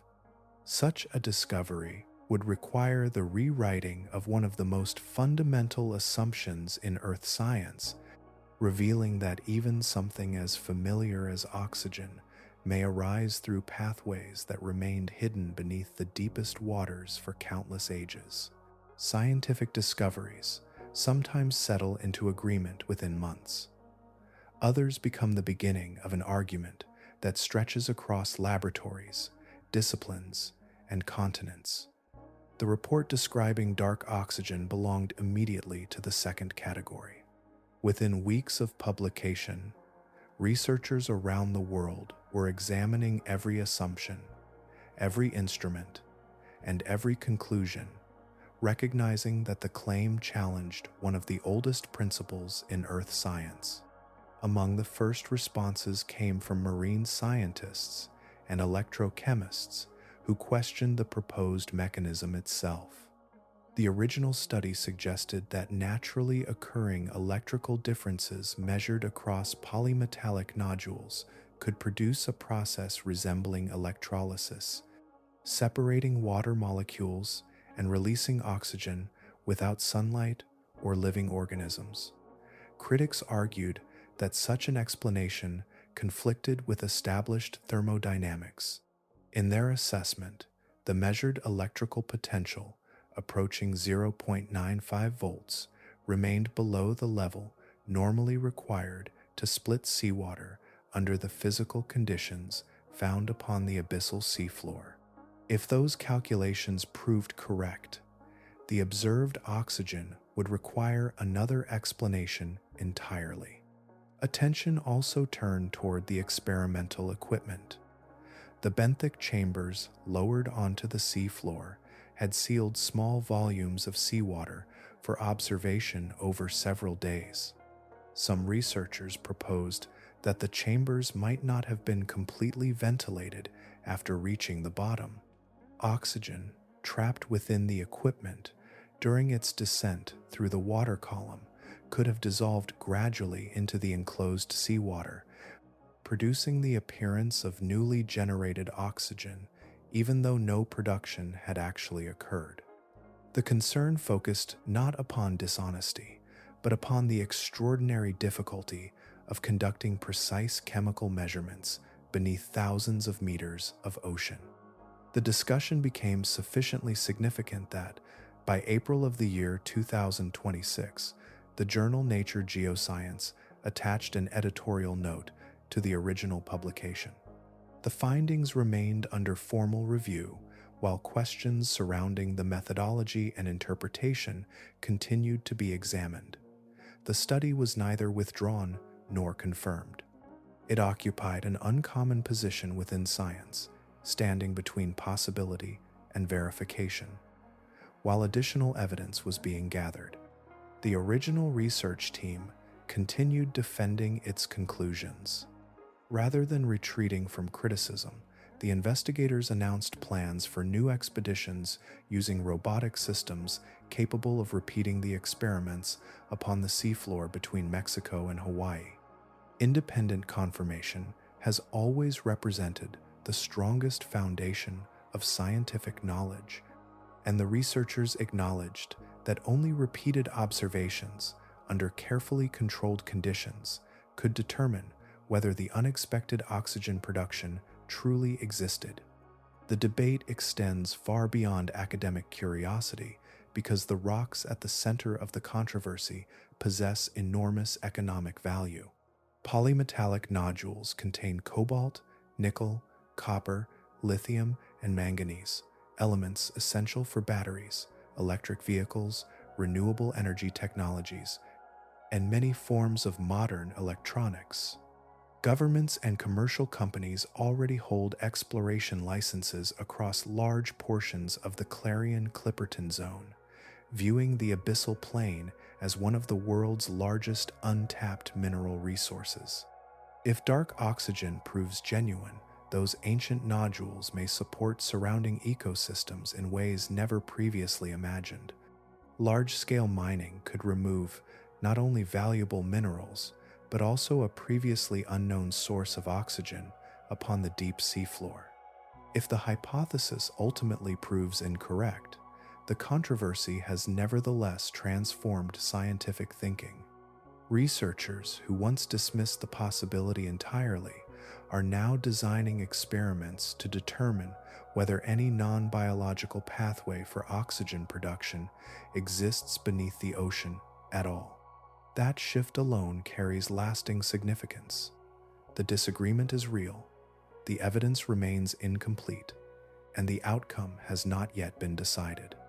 Yet the discussion has already widened the boundaries of inquiry, demonstrating that even well-established principles must occasionally withstand careful challenge. Whatever conclusion eventually emerges, another reality already stands beyond dispute. The mineral fields under consideration formed over immense spans of geological time, and any disturbance imposed upon them would unfold far more rapidly than their natural recovery could ever follow. Time flows differently across the deepest ocean. Processes that seem motionless within a human lifetime become astonishing when measured across the ages of the Earth. Few objects reveal this contrast more clearly than the rounded polymetallic nodules scattered across vast regions of the abyssal seafloor. They appear ordinary at first glance, resembling weathered stones resting upon fine sediment, yet each one represents a history written with extraordinary patience. These mineral nodules accumulate at an almost unimaginable pace. Their growth averages roughly 1 centimeter during a span of 1 million years. A nodule about the size of a potato has therefore required approximately 10 million years to reach its familiar dimensions. Layer after layer of manganese, cobalt, nickel, copper, and other minerals has gathered so gradually that a single human civilization would pass without adding any visible change to its surface. Across those immense stretches of time, life has adapted alongside the nodules themselves. Their solid surfaces provide rare islands of stability within broad plains of soft sediment. Microbial communities establish themselves upon the mineral coatings, while worms, crustaceans, sea cucumbers, sponges, and countless other invertebrates depend upon the physical structure and distinctive chemistry surrounding each formation. Entire ecological relationships have developed around objects whose existence extends far beyond the lifespan of nearly every species living among them. Because these ecosystems change so gradually, scientists have struggled to understand how they respond when disturbed. One of the most informative opportunities emerged during the year 1989, when researchers deliberately scraped a section of deep Pacific seafloor to imitate the physical disruption expected from future mining activity. The experiment created an artificial disturbance whose recovery could then be observed over many years through repeated scientific expeditions. The results unfolded with striking slowness. By the year 2004, 15 years after the disturbance, the affected community had still not returned to its previous condition. Many organisms remained absent. Biological activity differed from neighboring undisturbed areas, and the physical scars upon the seabed could still be recognized. Even after more than a decade, recovery remained incomplete, suggesting that ecological repair within the deep ocean proceeds at a pace unlike almost any environment near the surface. Conditions become even more demanding in greater depths. Cold water slows metabolism, limited food restricts population growth, and reproduction often occurs over much longer intervals than in shallower seas. Every essential biological process unfolds gradually. For ecosystems living under such constraints, recovery from large-scale disruption could require spans of time vastly exceeding 15 years. Some researchers suggest that meaningful restoration may extend across centuries or even millennia, although no scientific study has continued long enough to witness the complete return of a disturbed deep ocean community. That uncertainty stands at the center of an increasingly important international debate. The International Seabed Authority, responsible for regulating mineral extraction within international waters, has faced sustained pressure from governments, mining companies, and technology industries seeking access to the valuable metals contained within polymetallic nodules. Those same minerals support batteries, renewable energy infrastructure, advanced electronics, and many technologies intended to reduce dependence upon fossil fuels. Ocean scientists have responded with equal determination. Their concern does not rest only upon individual species, but upon ecosystems assembled over immense geological intervals that cannot simply be recreated after disturbance. A machine may gather nodules within days, Yet the natural processes responsible for building those same formations require millions of years. Once removed, neither the habitat nor the intricate biological relationships associated with it can return within any period meaningful to human civilization. As of the middle of the year 2026, no final international framework governing commercial deep-sea mining has been adopted. The discussion continues because the decision reaches far beyond economics alone. It asks how humanity should weigh immediate technological needs against living systems shaped across ages almost impossible to comprehend. Whatever course is ultimately chosen, the remarkable biology of the deepest ocean has already revealed that its greatest value may lie not beneath the mineral crust itself, but within the extraordinary life that has grown around it through the passing of geological time. Long before any medicine reaches a hospital or any treatment enters a clinical trial, it often begins as an unexpected observation in nature. The deepest ocean has become one of those places where unfamiliar solutions quietly accumulate across immense spans of evolutionary time. Organisms living beneath crushing pressure, near freezing water, and chronic food scarcity have spent millions of years solving biological problems that surface life has never needed to confront. Their survival has produced an extraordinary collection of molecular strategies unlike anything found in more familiar environments, and scientists are now exploring that collection for its potential to improve human health. There is already a powerful example showing why such searches matter. The enzyme that made the polymerase chain reaction possible, the technology that transformed modern genetic testing and later supported diagnostic testing throughout the coronavirus disease pandemic, was discovered in a heat-adapted bacterium living within a hot spring in Yellowstone National Park. A single organism from an extreme environment reshaped biology, medicine, and public health across the world. The deep ocean represents a comparable opportunity, but on a vastly greater scale, containing thousands of newly identified organisms whose chemistry has only begun to be examined. Among the most promising discoveries are pressure-adapted enzymes. Ordinary proteins often lose their precise three-dimensional structure when exposed to conditions beyond their natural limits. Hadal organisms cannot afford such failure. Their enzymes continue functioning beneath immense pressure while preserving the delicate shapes required for life itself.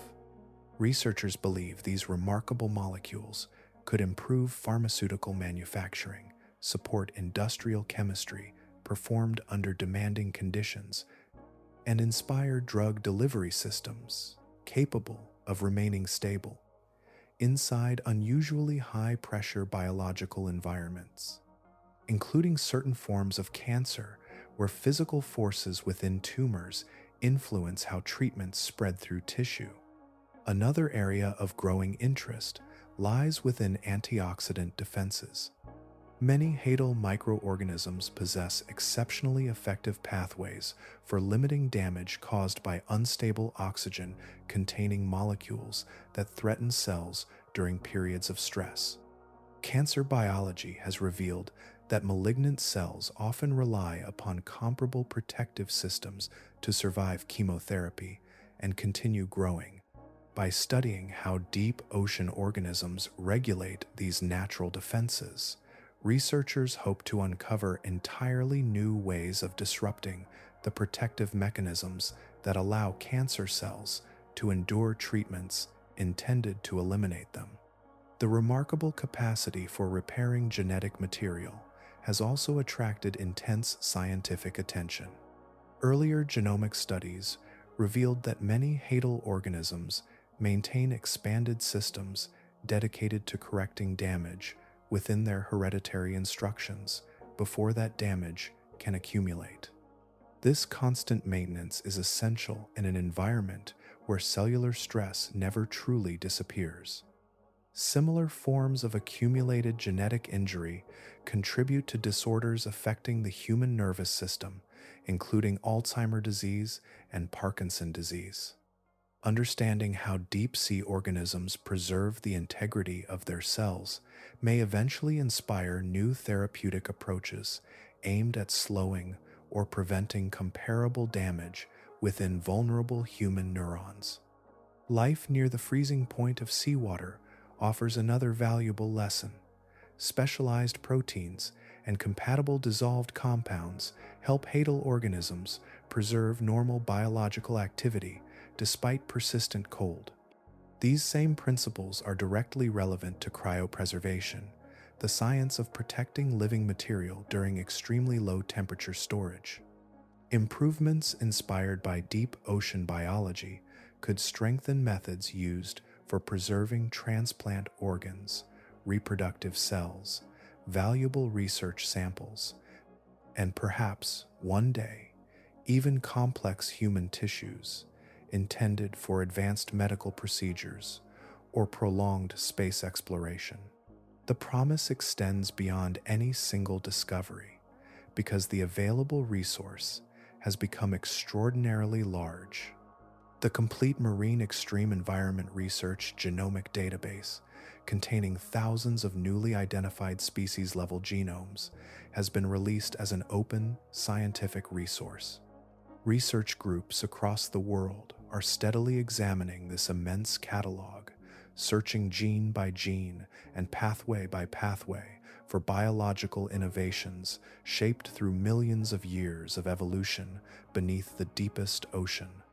The medical possibilities recognized today almost certainly represent only the earliest pages of a far longer story, one that may continue unfolding for decades as each newly studied organism reveals another elegant solution hidden within the biology of the hadal world.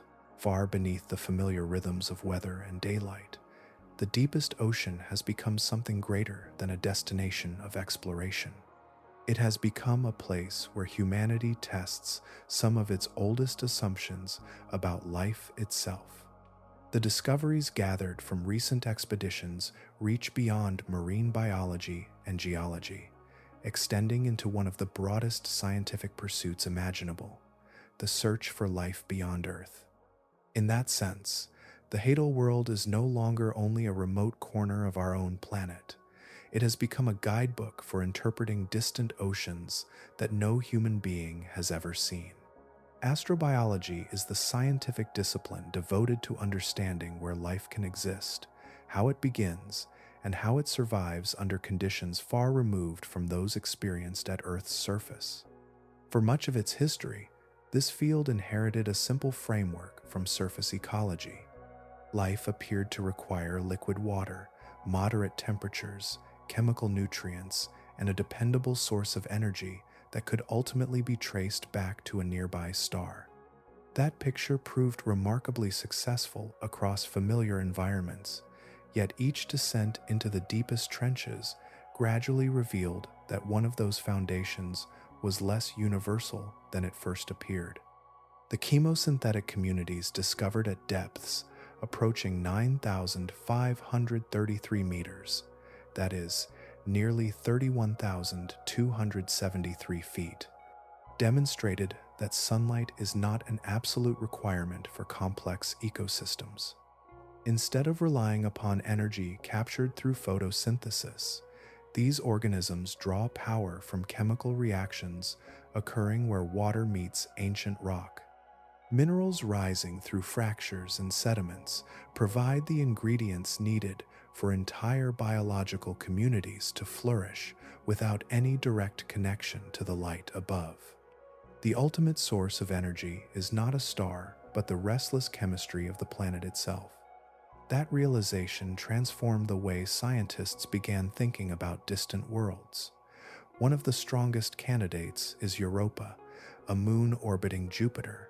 Beneath its frozen exterior lies a global ocean estimated to extend between 60 and 150 kilometers deep, which is about 37 to 93 miles. concealed beneath an icy shell roughly 10 to 30 kilometers thick, which is about 6.2 to 18.6 miles. Within that hidden sea, pressure is immense, temperatures remain extremely low, and darkness is complete. Yet gravitational forces generated by Jupiter continually flex the moon's interior, producing heat that may sustain a chemically active boundary between rock and water. Those conditions closely resemble several defining features of Earth's deepest ocean trenches. Another compelling destination circles Saturn. Enceladus continually releases towering plumes from its southern polar region, sending material from its buried ocean into surrounding space. Careful analysis has revealed water vapor, methane, molecular hydrogen, organic compounds, and tiny silica particles that strongly suggest interaction between heated rock and liquid water beneath the icy crust. Taken together, these ingredients resemble the chemistry surrounding deep ocean cold seeps and hydrothermal environments on Earth, places where thriving biological communities already demonstrate that life can persist without sunlight. Because of these remarkable similarities, researchers investigating cold seep ecosystems within the Mariana Trench are building practical biological reference points for future missions beyond Earth. Every newly identified microorganism, every unusual metabolic pathway, and every genetic adaptation expands the catalog of possible biosignatures that spacecraft may eventually search for beneath distant ice-covered oceans. Instead of guessing what unfamiliar life might resemble, scientists can compare future observations with living systems already thriving under comparable conditions on our own planet. The significance of the trench, therefore, reaches far beyond the Pacific Ocean. It serves as the closest natural laboratory for understanding environments that may exist across the outer reaches of the solar system. Every expedition descending through the immense water column strengthens that connection, revealing that some of the most valuable preparations for exploring other worlds are taking place not among the stars, but within an ocean that has surrounded humanity since the beginning, extending nearly 7 miles beneath ships that pass overhead without ever seeing the extraordinary frontier below. Every expedition into the hadal world leaves behind more than biological discoveries. It also presents a series of engineering lessons written by evolution across immense spans of time. Organisms living beneath crushing pressure, near freezing water, and complete darkness have already solved many of the same challenges that confront designers of future spacecraft. The solutions are not made of metal or electronics. They exist instead within living cells, folded proteins, and chemical pathways refined through millions of years of natural selection. For scientists and engineers alike, the trench has become an unexpected workshop where biology demonstrates what long-term survival under extreme conditions can look like. One of the greatest technical challenges facing future missions to hidden oceans beyond Earth is pressure. Any robotic system descending into the buried ocean of Europa may eventually encounter forces comparable to those experienced within the Mariana Trench. Hadal microorganisms preserve the structure and function of delicate proteins under these extraordinary conditions without the benefit of rigid mechanical support. Researchers studying these pressure-resistant molecules hope they may inspire new biological materials and sensing components capable of remaining stable where conventional designs begin to fail. The same organisms also offer valuable insight into another persistent obstacle: radiation. Several hadal microorganisms possess remarkably efficient systems for repairing damage within their hereditary material. Those mechanisms evolved primarily to withstand continual cellular stress, Yet they also provide increased resilience against ionizing radiation. Space exploration places biological experiments and sensitive materials in environments where radiation represents one of the greatest hazards. Understanding how these microorganisms identify, repair, and recover from molecular damage may help guide the design of future biological systems intended to operate beyond Earth's protective atmosphere. Temperature presents another shared challenge. Beneath the deepest ocean, biological activity continues in water hovering only slightly above its freezing point. Life persists because specialized enzymes remain flexible and effective where ordinary proteins would become sluggish or inactive.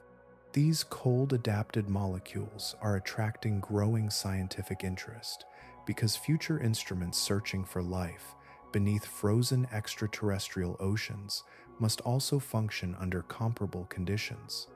The hadal environment has spent millions of years refining biochemical tools capable of operating in persistent cold without sacrificing precision. Perhaps the most valuable lesson extends beyond individual molecules.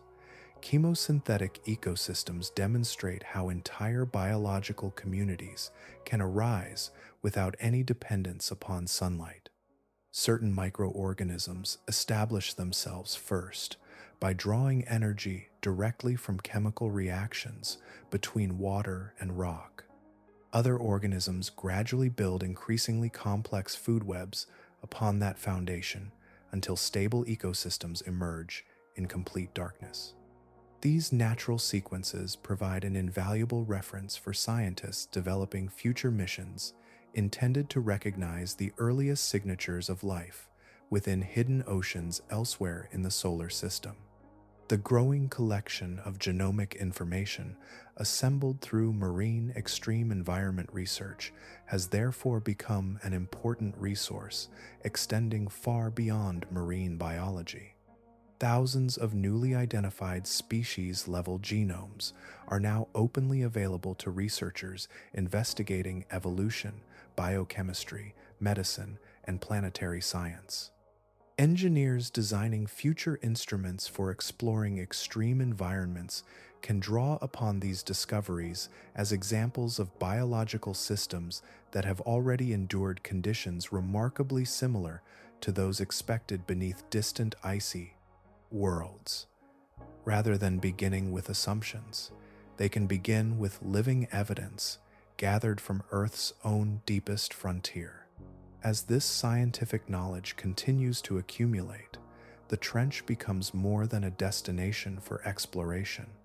It serves as a proving ground where biology and engineering gradually converge, each informing the other through discoveries made far below the reach of sunlight. Yet, despite every new expedition, every recovered specimen, and every carefully analyzed genome, one remarkably simple reality remains. The greatest mystery surrounding the deepest ocean is not what has been discovered there, but how little of it humanity has actually seen. Some frontiers become smaller each time they are explored. The hadal world has behaved in the opposite way. Every descent has widened the horizon instead of narrowing it, revealing that each answer belongs to a landscape of even larger unknowns. After decades of remarkable discoveries, the greatest lesson offered by the deepest ocean may be the scale of what remains unseen. Human beings have stood upon the highest mountains, crossed every continent, and placed machines on distant planets. Yet the floor of Challenger Deep, the deepest known point on Earth, has been visited directly by people on fewer than 12 occasions throughout the entire history of exploration. Those descents span generations of engineering achievement, yet together they amount to only brief moments at the bottom of an immense geological feature. The cumulative time that human-occupied vehicles and observing instruments have spent studying the deepest floor directly is measured in hours rather than days. A remarkably small window through which to understand one of the planet's most extraordinary environments. The scale becomes even more striking when the entire ocean is considered. Earth's seafloor covers roughly 361 million square kilometers, which is about 140 million square miles. Despite centuries of navigation and decades of advanced technology, scientists have directly imaged less than 1,000th of 1% of that vast landscape. Much of what lies beneath the open ocean has never been photographed at close range. Large regions remain known only through distant measurements collected from instruments passing far above the seabed. This imbalance creates an unexpected contrast. Today, humanity possesses more detailed topographic maps of the surface of Mars than of the floor of its own ocean. Spacecraft orbiting another world have repeatedly traced the contours of valleys, volcanoes, and ancient impact basins with remarkable precision, while enormous stretches beneath Earth's waves remain represented by broad outlines rather than detailed landscapes. The comparison is not a measure of neglect, but of difficulty. Reaching the deepest ocean requires machines capable of surviving one of the harshest environments known anywhere on the planet. Such machines are exceptionally rare. Fewer than 5 human-occupied vehicles currently possess the ability to reach full ocean depth. Each represents years of engineering, specialized materials, and painstaking testing before a single expedition can begin. Every descent demands careful planning, favorable conditions, and considerable resources, making each opportunity to observe the hadal world an uncommon event rather than a routine scientific survey. Yet those rare expeditions have revealed an astonishing consistency. Every mission descending into hadal depths has returned with organisms, behaviors, geological features, or biochemical discoveries that had not been anticipated before the journey began. Scientists descend with carefully developed expectations, recover new evidence, revise existing understanding, and then prepare for another expedition that once again reshapes accepted knowledge. The pattern has repeated so consistently that surprise itself has become one of the defining characteristics of deep ocean exploration. The remarkable collection of more than 7,500 newly identified species-level genomes assembled through marine extreme environment research illustrates the magnitude of this opportunity. Those discoveries emerged from a single trench, using one coordinated expedition, one sampling strategy, and one generation of genetic sequencing technology. They represent only a fraction of the hadal environment scattered across ocean basins throughout the world. How many additional species remain undiscovered across every trench, every depth, and every branch of life has not been publicly estimated with confidence. The uncertainty is simply too large for any precise figure to carry meaningful certainty. Each new expedition expands the catalog so dramatically that any prediction risks becoming obsolete almost immediately. The unknown has therefore become part of the scientific landscape itself, reminding researchers that the deepest ocean is not approaching completion as a field of study. It is only beginning to reveal the extraordinary record preserved beneath Earth's waters, where the history of the planet still waits to be read. Layers accumulate with remarkable patience at the deepest reaches of the Mariana Trench. Grain after grain, shell after shell, particle after particle, the seafloor gathers a history no library could contain. What appears from a distance to be ordinary mud is instead an archive assembled across immense spans of time, preserving a continuous record of changing oceans, shifting climates, flourishing ecosystems, and moments when life itself was forced to begin again. Each layer of sediment reflects the conditions that existed when it settled onto the trench floor. Tiny fragments of marine organisms drift downward from the waters above, joined by volcanic ash, mineral dust carried across oceans, and particles released through countless natural processes. Over tens of millions of years, these materials accumulate into stacked pages of geological memory. Older chapters sink beneath younger ones, remaining protected beneath later deposits while retaining the chemical signatures of the ancient seas in which they first formed. Among the most valuable storytellers within these sediments are microscopic organisms known as foraminifera. During life, they construct delicate shells containing calcium carbonate, incorporating subtle variations in oxygen isotopes that depend upon the temperature of the seawater surrounding them. After death, their shells descend through the ocean and become part of the growing sediment. By extracting long cores from hadal deposits and examining these isotope ratios, researchers can reconstruct changing ocean temperatures, extending far beyond the reach of written history, revealing patterns that unfolded over geological ages rather than human generations. The archive also preserves evidence of planetary upheaval. Layers associated with mass extinction events differ noticeably from the sediments above and below them. Chemical balances shift, familiar species disappear, unfamiliar forms gradually emerge, and mineral compositions reflect extraordinary disturbances that transformed life across the globe. Recovery is written into the sequence as well, appearing not as a sudden return, but as a gradual rebuilding recorded through changing biological communities preserved within successive layers. Every transition remains fixed in place, allowing scientists to follow Earth's resilience across spans of time almost impossible to imagine. One of the clearest examples is the boundary marking the Cretaceous-Paleogene extinction.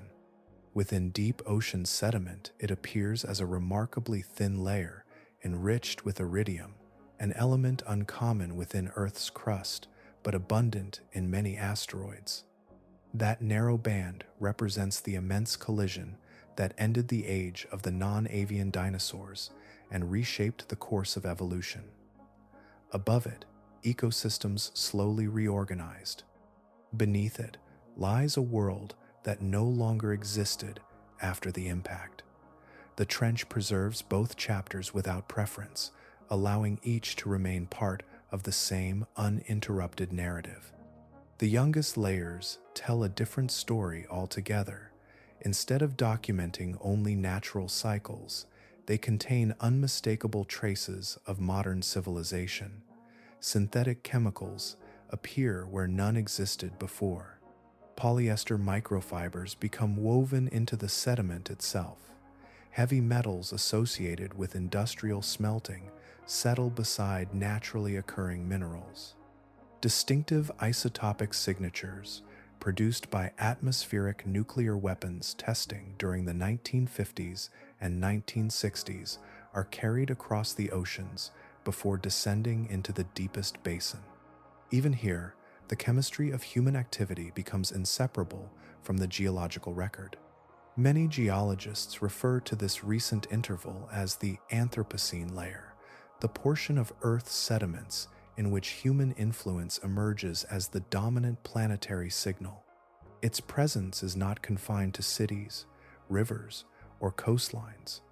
It is visible within the Mariana Trench at approximately 10,935 meters, that is nearly 35,879 feet, where the deepest seafloor records humanity with the same fidelity as any landscape at the surface. The trench therefore preserves far more than fossils or minerals. It remembers vanished oceans, ancient climates, catastrophic extinctions, and the unmistakable arrival of our own civilization. The place that once seemed furthest removed from everyday human life has become one of Earth's most complete chronicles, where the deepest darkness safeguards the longest memory of the living planet. Long after the present age has faded into history, the deepest layers of the Mariana Trench will continue receiving their slow and unbroken rain of particles from the world above. The Anthropocene layer is not a single line separating one era from another. It is an ongoing chapter, settling grain by grain onto the hadal floor, growing thicker with every passing year as the chemistry of modern civilization becomes part of Earth's permanent geological memory. Nothing within that archive depends upon monuments, languages, or written records. The sediment preserves events through chemistry alone. Future scientists, or whatever intelligence one day studies these deposits, would be able to identify the approximate decade when widespread synthetic chemical production began during the 1930s. Another unmistakable transition would reveal the spread of plastics across the planet throughout the 1950s and 1960s. A separate chemical signal would mark the years when production of polychlorinated biphenyls reached its greatest intensity during the 1960s. Distinctive isotopic traces would preserve the era of atmospheric nuclear weapons testing across the 1950s and 1960s. Layer after layer would also reveal whether industrial emissions gradually declined or continued across the closing decades of the 20th century and beyond. Unlike many shallower environments, the deepest hadal sediments provide exceptional conditions for preserving this history. Temperatures remain consistently low. Immense pressure compresses the accumulating deposits.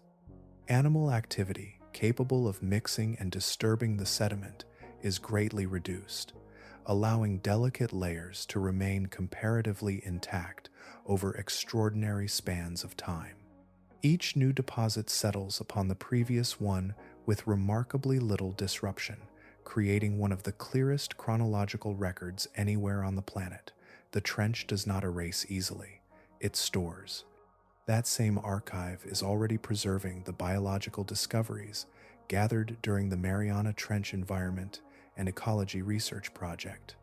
The remarkable diversity revealed through genetic sequencing will remain connected to the sediments in which those organisms lived.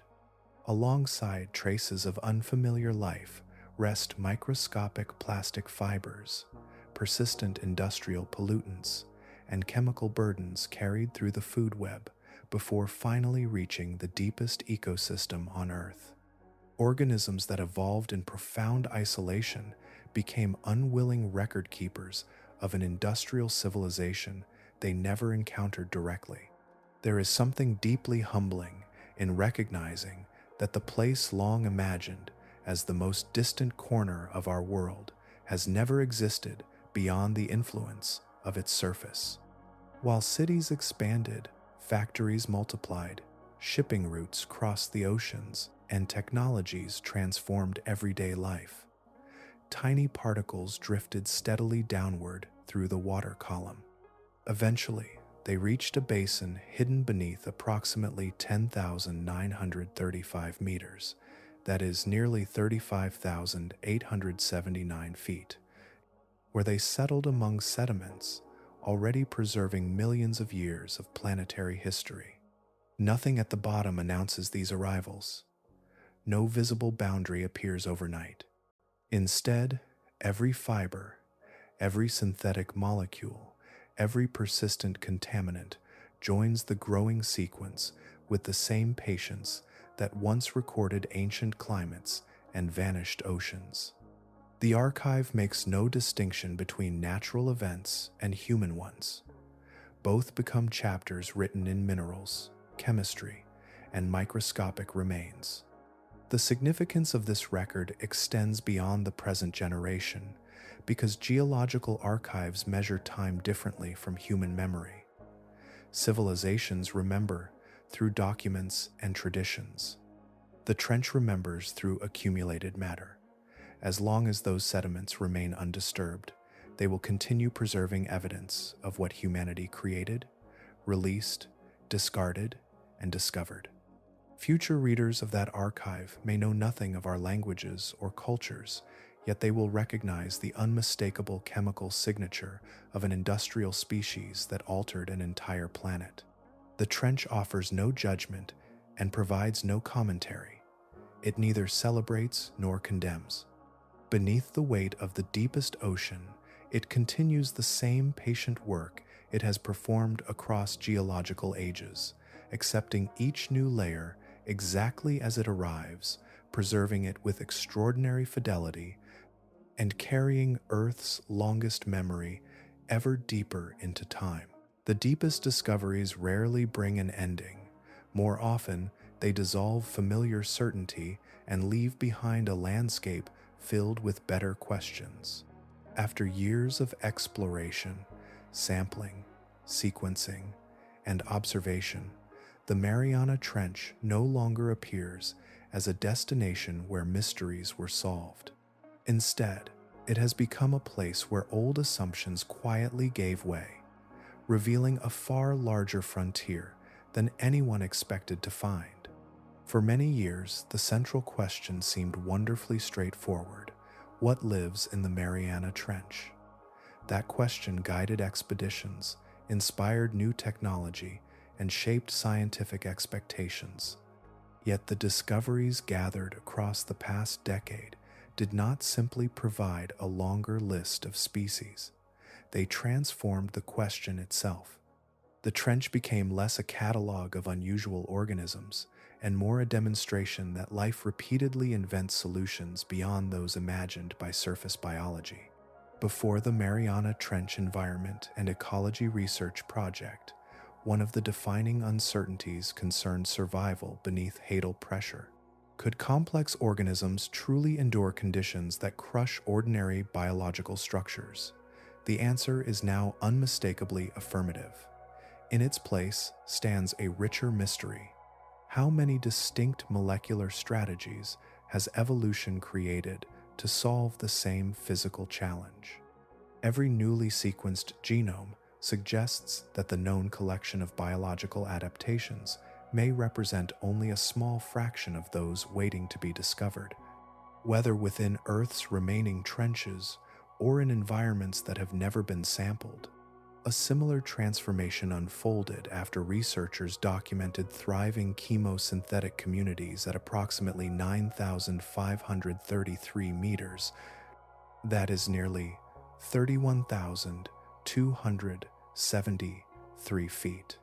Earlier thinking naturally traced every complex ecosystem back to sunlight, either directly through photosynthesis or indirectly through food chains ultimately sustained by surface production. Those communities demonstrated another possibility. Chemical energy rising from Earth's interior can sustain rich biological networks entirely apart from daylight. The question now becomes how widespread such ecosystems truly are across the hadal realm, and whether similar communities extend even deeper into the fractured rocks beneath the trench floor itself. The discoveries surrounding contamination reshaped another long-held belief. Once, the deepest ocean seemed the most likely refuge from the industrial influence of humanity. Persistent pollutants found within organisms living at extraordinary depths overturned that expectation with uncomfortable clarity. Attention shifted away from asking whether the hadal zone remained untouched and toward a broader inquiry. Is there any place on Earth, regardless of depth or distance, that has escaped measurable chemical alteration brought about by modern civilization? Another assumption yielded when researchers reported unexpected oxygen production within complete darkness on the abyssal seafloor. Whether that interpretation ultimately proves correct or requires substantial revision, the investigation permanently broadened scientific thinking. Rather than asking only whether the deep ocean consumes oxygen, researchers are now considering whether additional light-independent processes remain undiscovered. Such possibilities reach far beyond marine science because they influence ideas about the earliest history of life and the environments capable of supporting biology elsewhere in the universe. The shared genetic mutation discovered among unrelated hadal fishes raised another profound possibility. Evolutionary convergence had often been viewed as a remarkable exception, yet organisms separated by long evolutionary histories arrived at strikingly similar genetic solutions to the same environmental challenge. That observation invites a deeper question.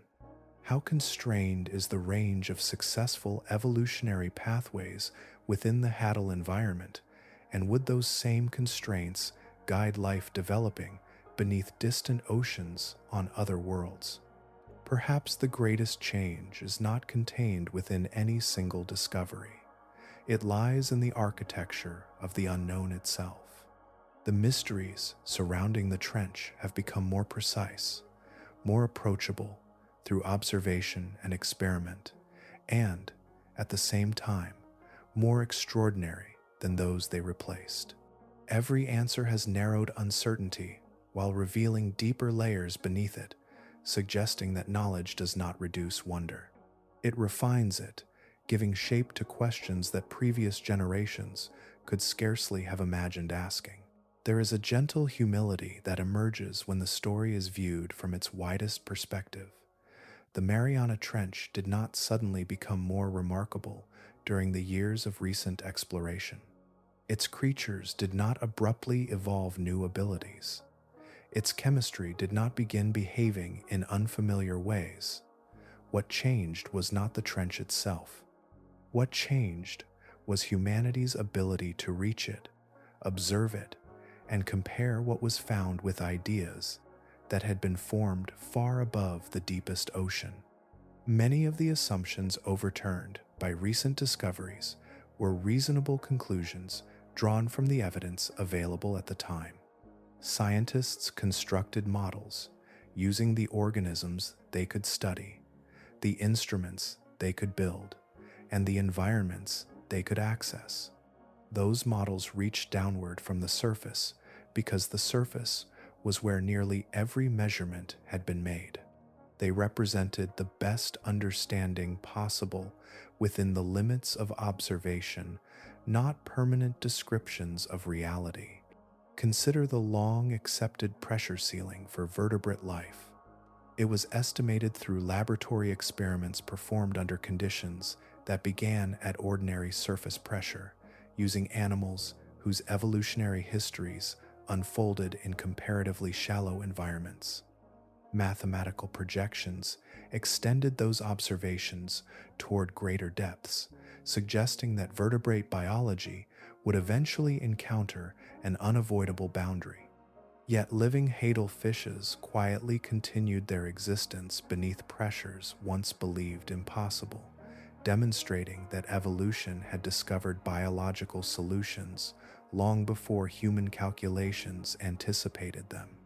The same pattern appeared in thinking about energy. Every well-studied complex ecosystem known for generations ultimately depended upon sunlight, either directly through photosynthesis or indirectly through food webs linked to illuminated waters. From that evidence, it was entirely sensible to infer that complex animal communities required the energy of a distant star. Only after explorers reached extraordinary depths did thriving chemosynthetic ecosystems reveal another pathway, one powered by the chemistry of Earth's interior, rather than the light of its sky. Distance inspired another understandable assumption. If the deepest place on the planet rested beneath approximately 10,935 meters, that is nearly 35,879 feet, of seawater, it seemed natural to imagine that such immense separation would provide protection from the influence of the surface. Yet persistent pollutants, synthetic compounds, and microscopic plastics demonstrated that depth alone cannot isolate one part of Earth from another. The ocean connects far more effectively than it separates. Even the expectation that life at extreme depth would be comparatively simple reflected the practical limitations of earlier exploration. The first sampling devices recovered only fragments of the hidden ecosystem. Early cameras revealed narrow glimpses. Genetic technologies, capable of distinguishing thousands of unfamiliar organisms, had not yet been developed. Sparse collections suggested sparse communities, but the apparent scarcity belonged largely to the tools rather than to the environment being studied. As methods improved, biological richness emerged with remarkable consistency. Seen together, these examples reveal a common thread. Every apparent limit originated in the boundary between what could be observed and what remained inaccessible. None of those boundaries existed within the trench itself. They existed within human reach, human technology, and human knowledge at particular moments in history. Meanwhile, the Mariana Trench continued unchanged. Its chemical cycles unfolded without interruption. Its geological processes shaped the seafloor at their own measured pace. Its organisms adapted, reproduced, and evolved according to pressures entirely independent of human expectation. Sediments accumulated, ecosystems endured, and discoveries waited, not because the trench sought recognition, but because it simply existed exactly as it always had. This is not evidence that science failed. It illustrates science functioning as it was always intended to function. Knowledge begins with observation, grows through measurement, and changes whenever better evidence becomes available. Models are never final destinations. They are careful maps drawn from the territory already explored, always subject to revision when explorers travel farther than before.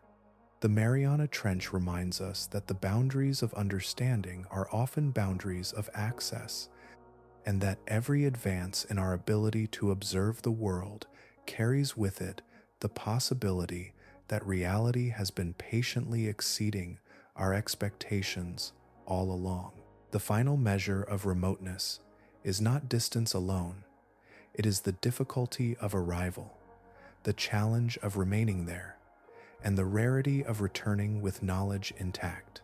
By that measure, the Mariana Trench belongs among the most inaccessible places humanity has ever attempted to explore.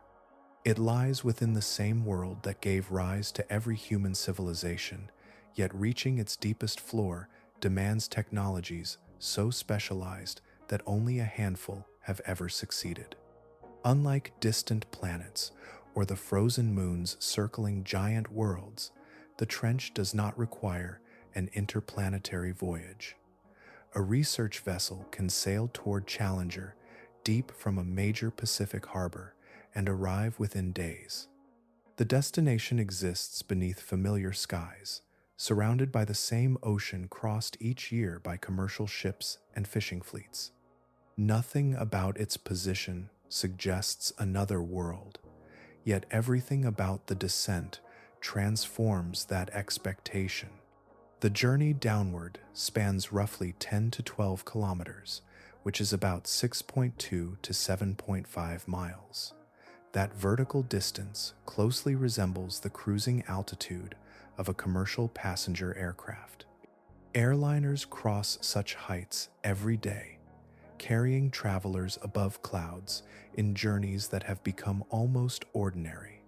In the trench, the same distance leads not toward thinner air and brighter horizons, but into increasing pressure, perpetual darkness, and conditions unlike those experienced anywhere else on Earth's surface.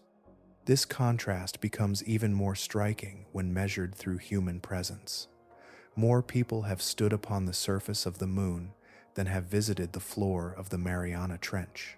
The lunar expeditions unfolded across another celestial body, hundreds of thousands of kilometers from Earth, yet the deepest ocean has welcomed even fewer human observers despite existing beneath the waves of our own planet. Familiarity with the ocean from above has often concealed how little of its greatest depths has ever been witnessed directly. The difference extends beyond exploration itself. The moon has been mapped with extraordinary precision.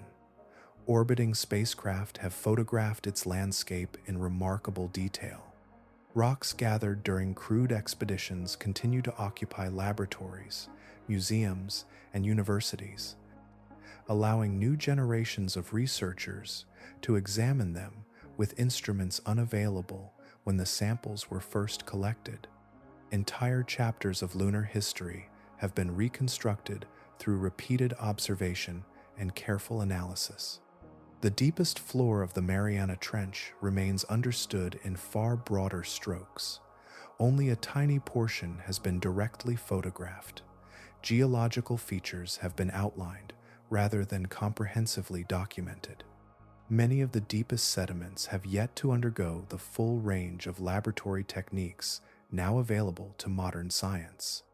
Every successful expedition expands understanding, yet each also reveals how much remains beyond present observation. The scale of the surrounding ocean places that mystery into an even larger perspective. Water covers approximately 71% of Earth's surface, forming an interconnected realm with an average depth of 3,688 meters, which is about 12,100 feet. Its total volume approaches 1,335,000,000 cubic kilometers, exceeding the combined volume of every landscape rising above sea level. Within that immense body of water, the hadal zone alone occupies the deepest reaches, extending across an astonishing portion of the ocean's vertical dimension. Recent discoveries have revealed that nearly 90% of the microbial community identified within hadal investigations had not been recognized by science before the recent wave of exploration. That remarkable figure emerged from only a small fraction of the global deep ocean, examined through one generation of increasingly sophisticated technologies. It suggests that the biological story of Earth's greatest depths has barely begun to unfold. Perhaps that is the deepest wonder of all. The most unfamiliar environment accessible to humanity does not demand a rocket, a launch window, or a voyage across interplanetary space. It asks only for the courage to descend through Earth's own waters into immense pressure, enduring darkness, and a realm that has remained patiently beyond ordinary reach while waiting beneath every horizon. Time gathers differently in the deepest ocean. Near the surface, seasons turn, coastlines shift, and generations succeed one another with familiar rhythm. Far below, where sunlight has never marked the passing of a single day, change unfolds so gradually that an entire human civilization occupies only the thinnest instant. The Mariana Trench remains immersed within that slower measure, where existence is counted less by years than by the patient accumulation of countless small moments. Among the inhabitants of these profound depths are tube worm communities, whose distant relatives have revealed lifespans extending across centuries. Individual animals may endure through spans of history that encompass kingdoms, voyages, discoveries, and entire scientific revolutions. Their lives unfold without haste, sustained by chemical partnerships that continue through one season after another, while the surface world transforms again and again beyond the immense column of water overhead. Beneath and around them, the sediment shelters microbial communities whose ancestral lineages reach astonishingly far into Earth's history. Their genetic inheritance preserves the record of adaptations shaped long before the earliest vertebrates ventured from ancient waters onto land.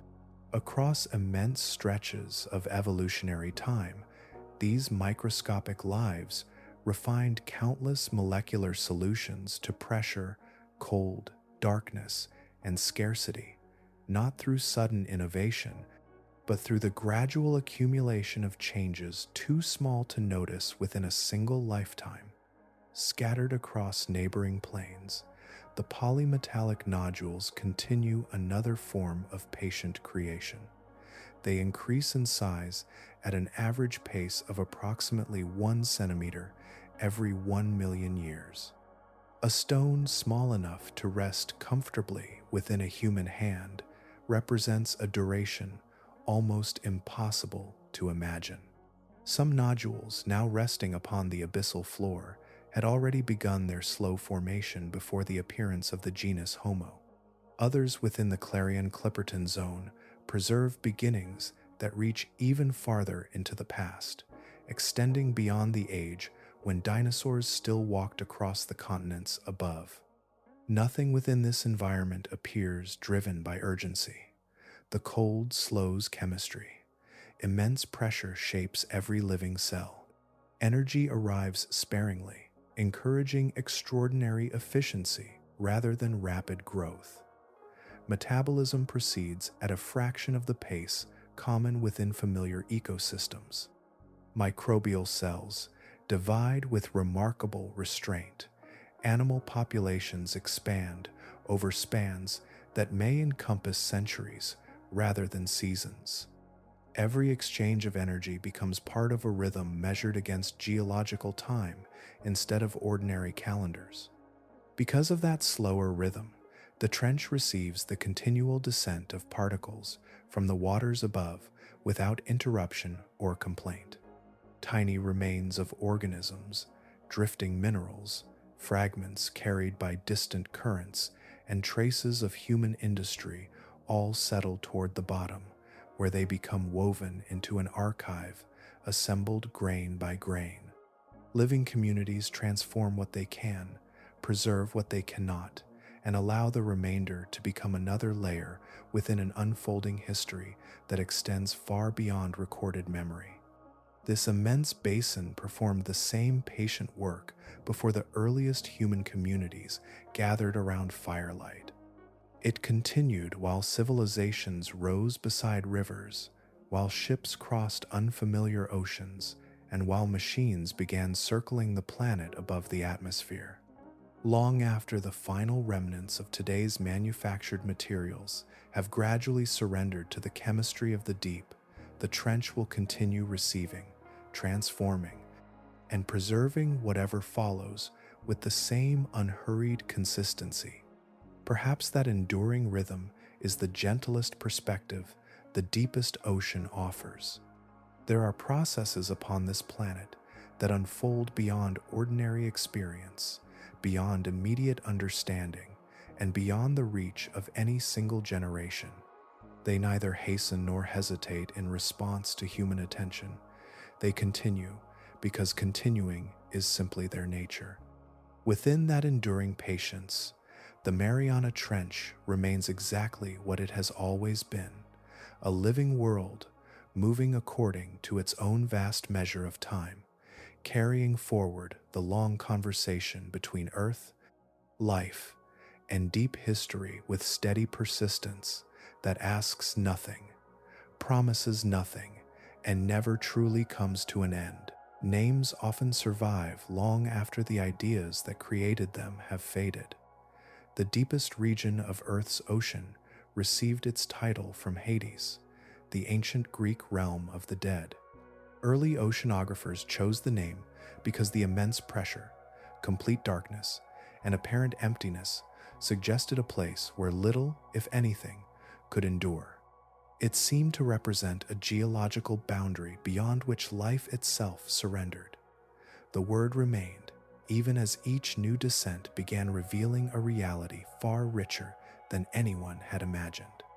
Over time, discovery transformed that meaning without changing the name. The hadal zone did not become alive because scientists reached it.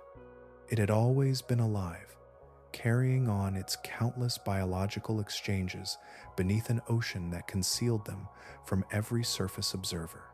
The change occurred not within the trench itself, but within human understanding. Each expedition removed another assumption and replaced it with direct observation, until the image of a lifeless abyss could no longer be sustained by the evidence rising from the depths. At the bottom of this immense world swims a translucent fish whose partially open skull reflects an evolutionary path unlike any followed by its shallow water relatives. It moves through darkness as the dominant predator of its realm, shaped by pressures that would instantly overwhelm nearly every familiar vertebrate. Around it, amphipods flourish in astonishing abundance, connecting distant trench systems while carrying within their tissues the chemical traces of a century of industrial civilization that slowly descended from the world above. The smallest inhabitants reveal an even greater transformation in perspective. More than 7,500 microbial species identified through recent exploration represent biochemical possibilities that surface organisms never developed. Their enzymes, repair systems, and metabolic pathways demonstrate that evolution has continued solving problems under conditions once considered almost incompatible with complex biology.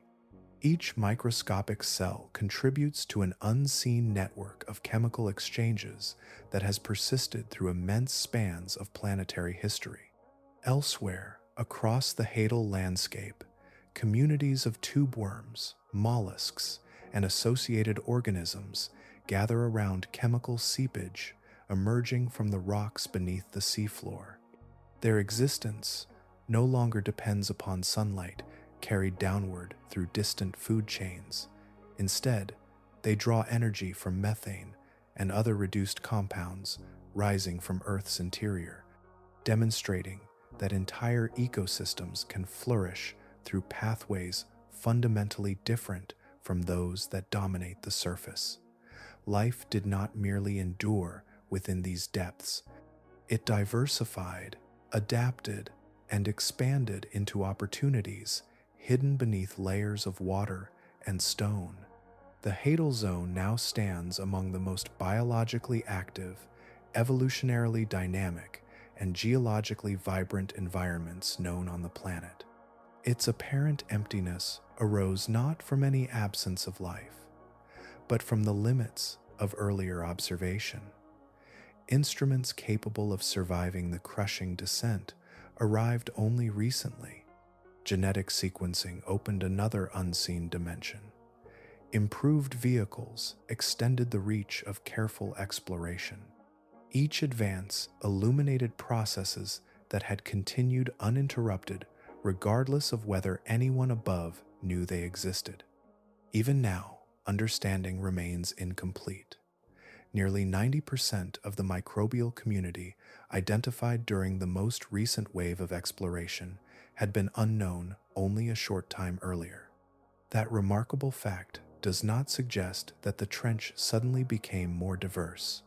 Instead, it reminds us that knowledge expands unevenly, sometimes through centuries of gradual effort, sometimes through a single expedition equipped with tools unavailable to every generation before it.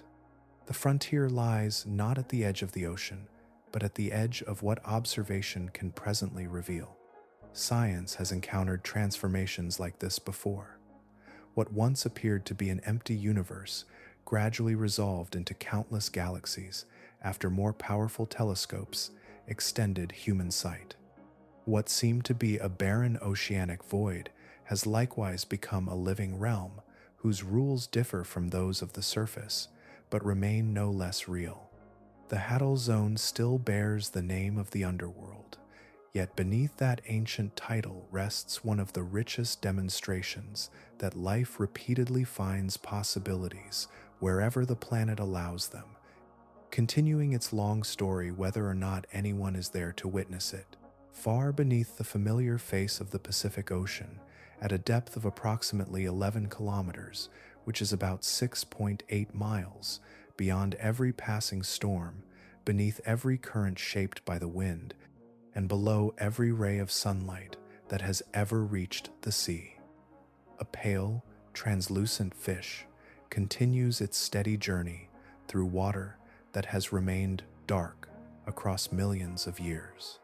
Nothing about its existence depends upon the changing skies above. It belongs completely to a world that has followed its own rhythm since long before human memory began. It does not search for daylight because daylight has never been part of its story.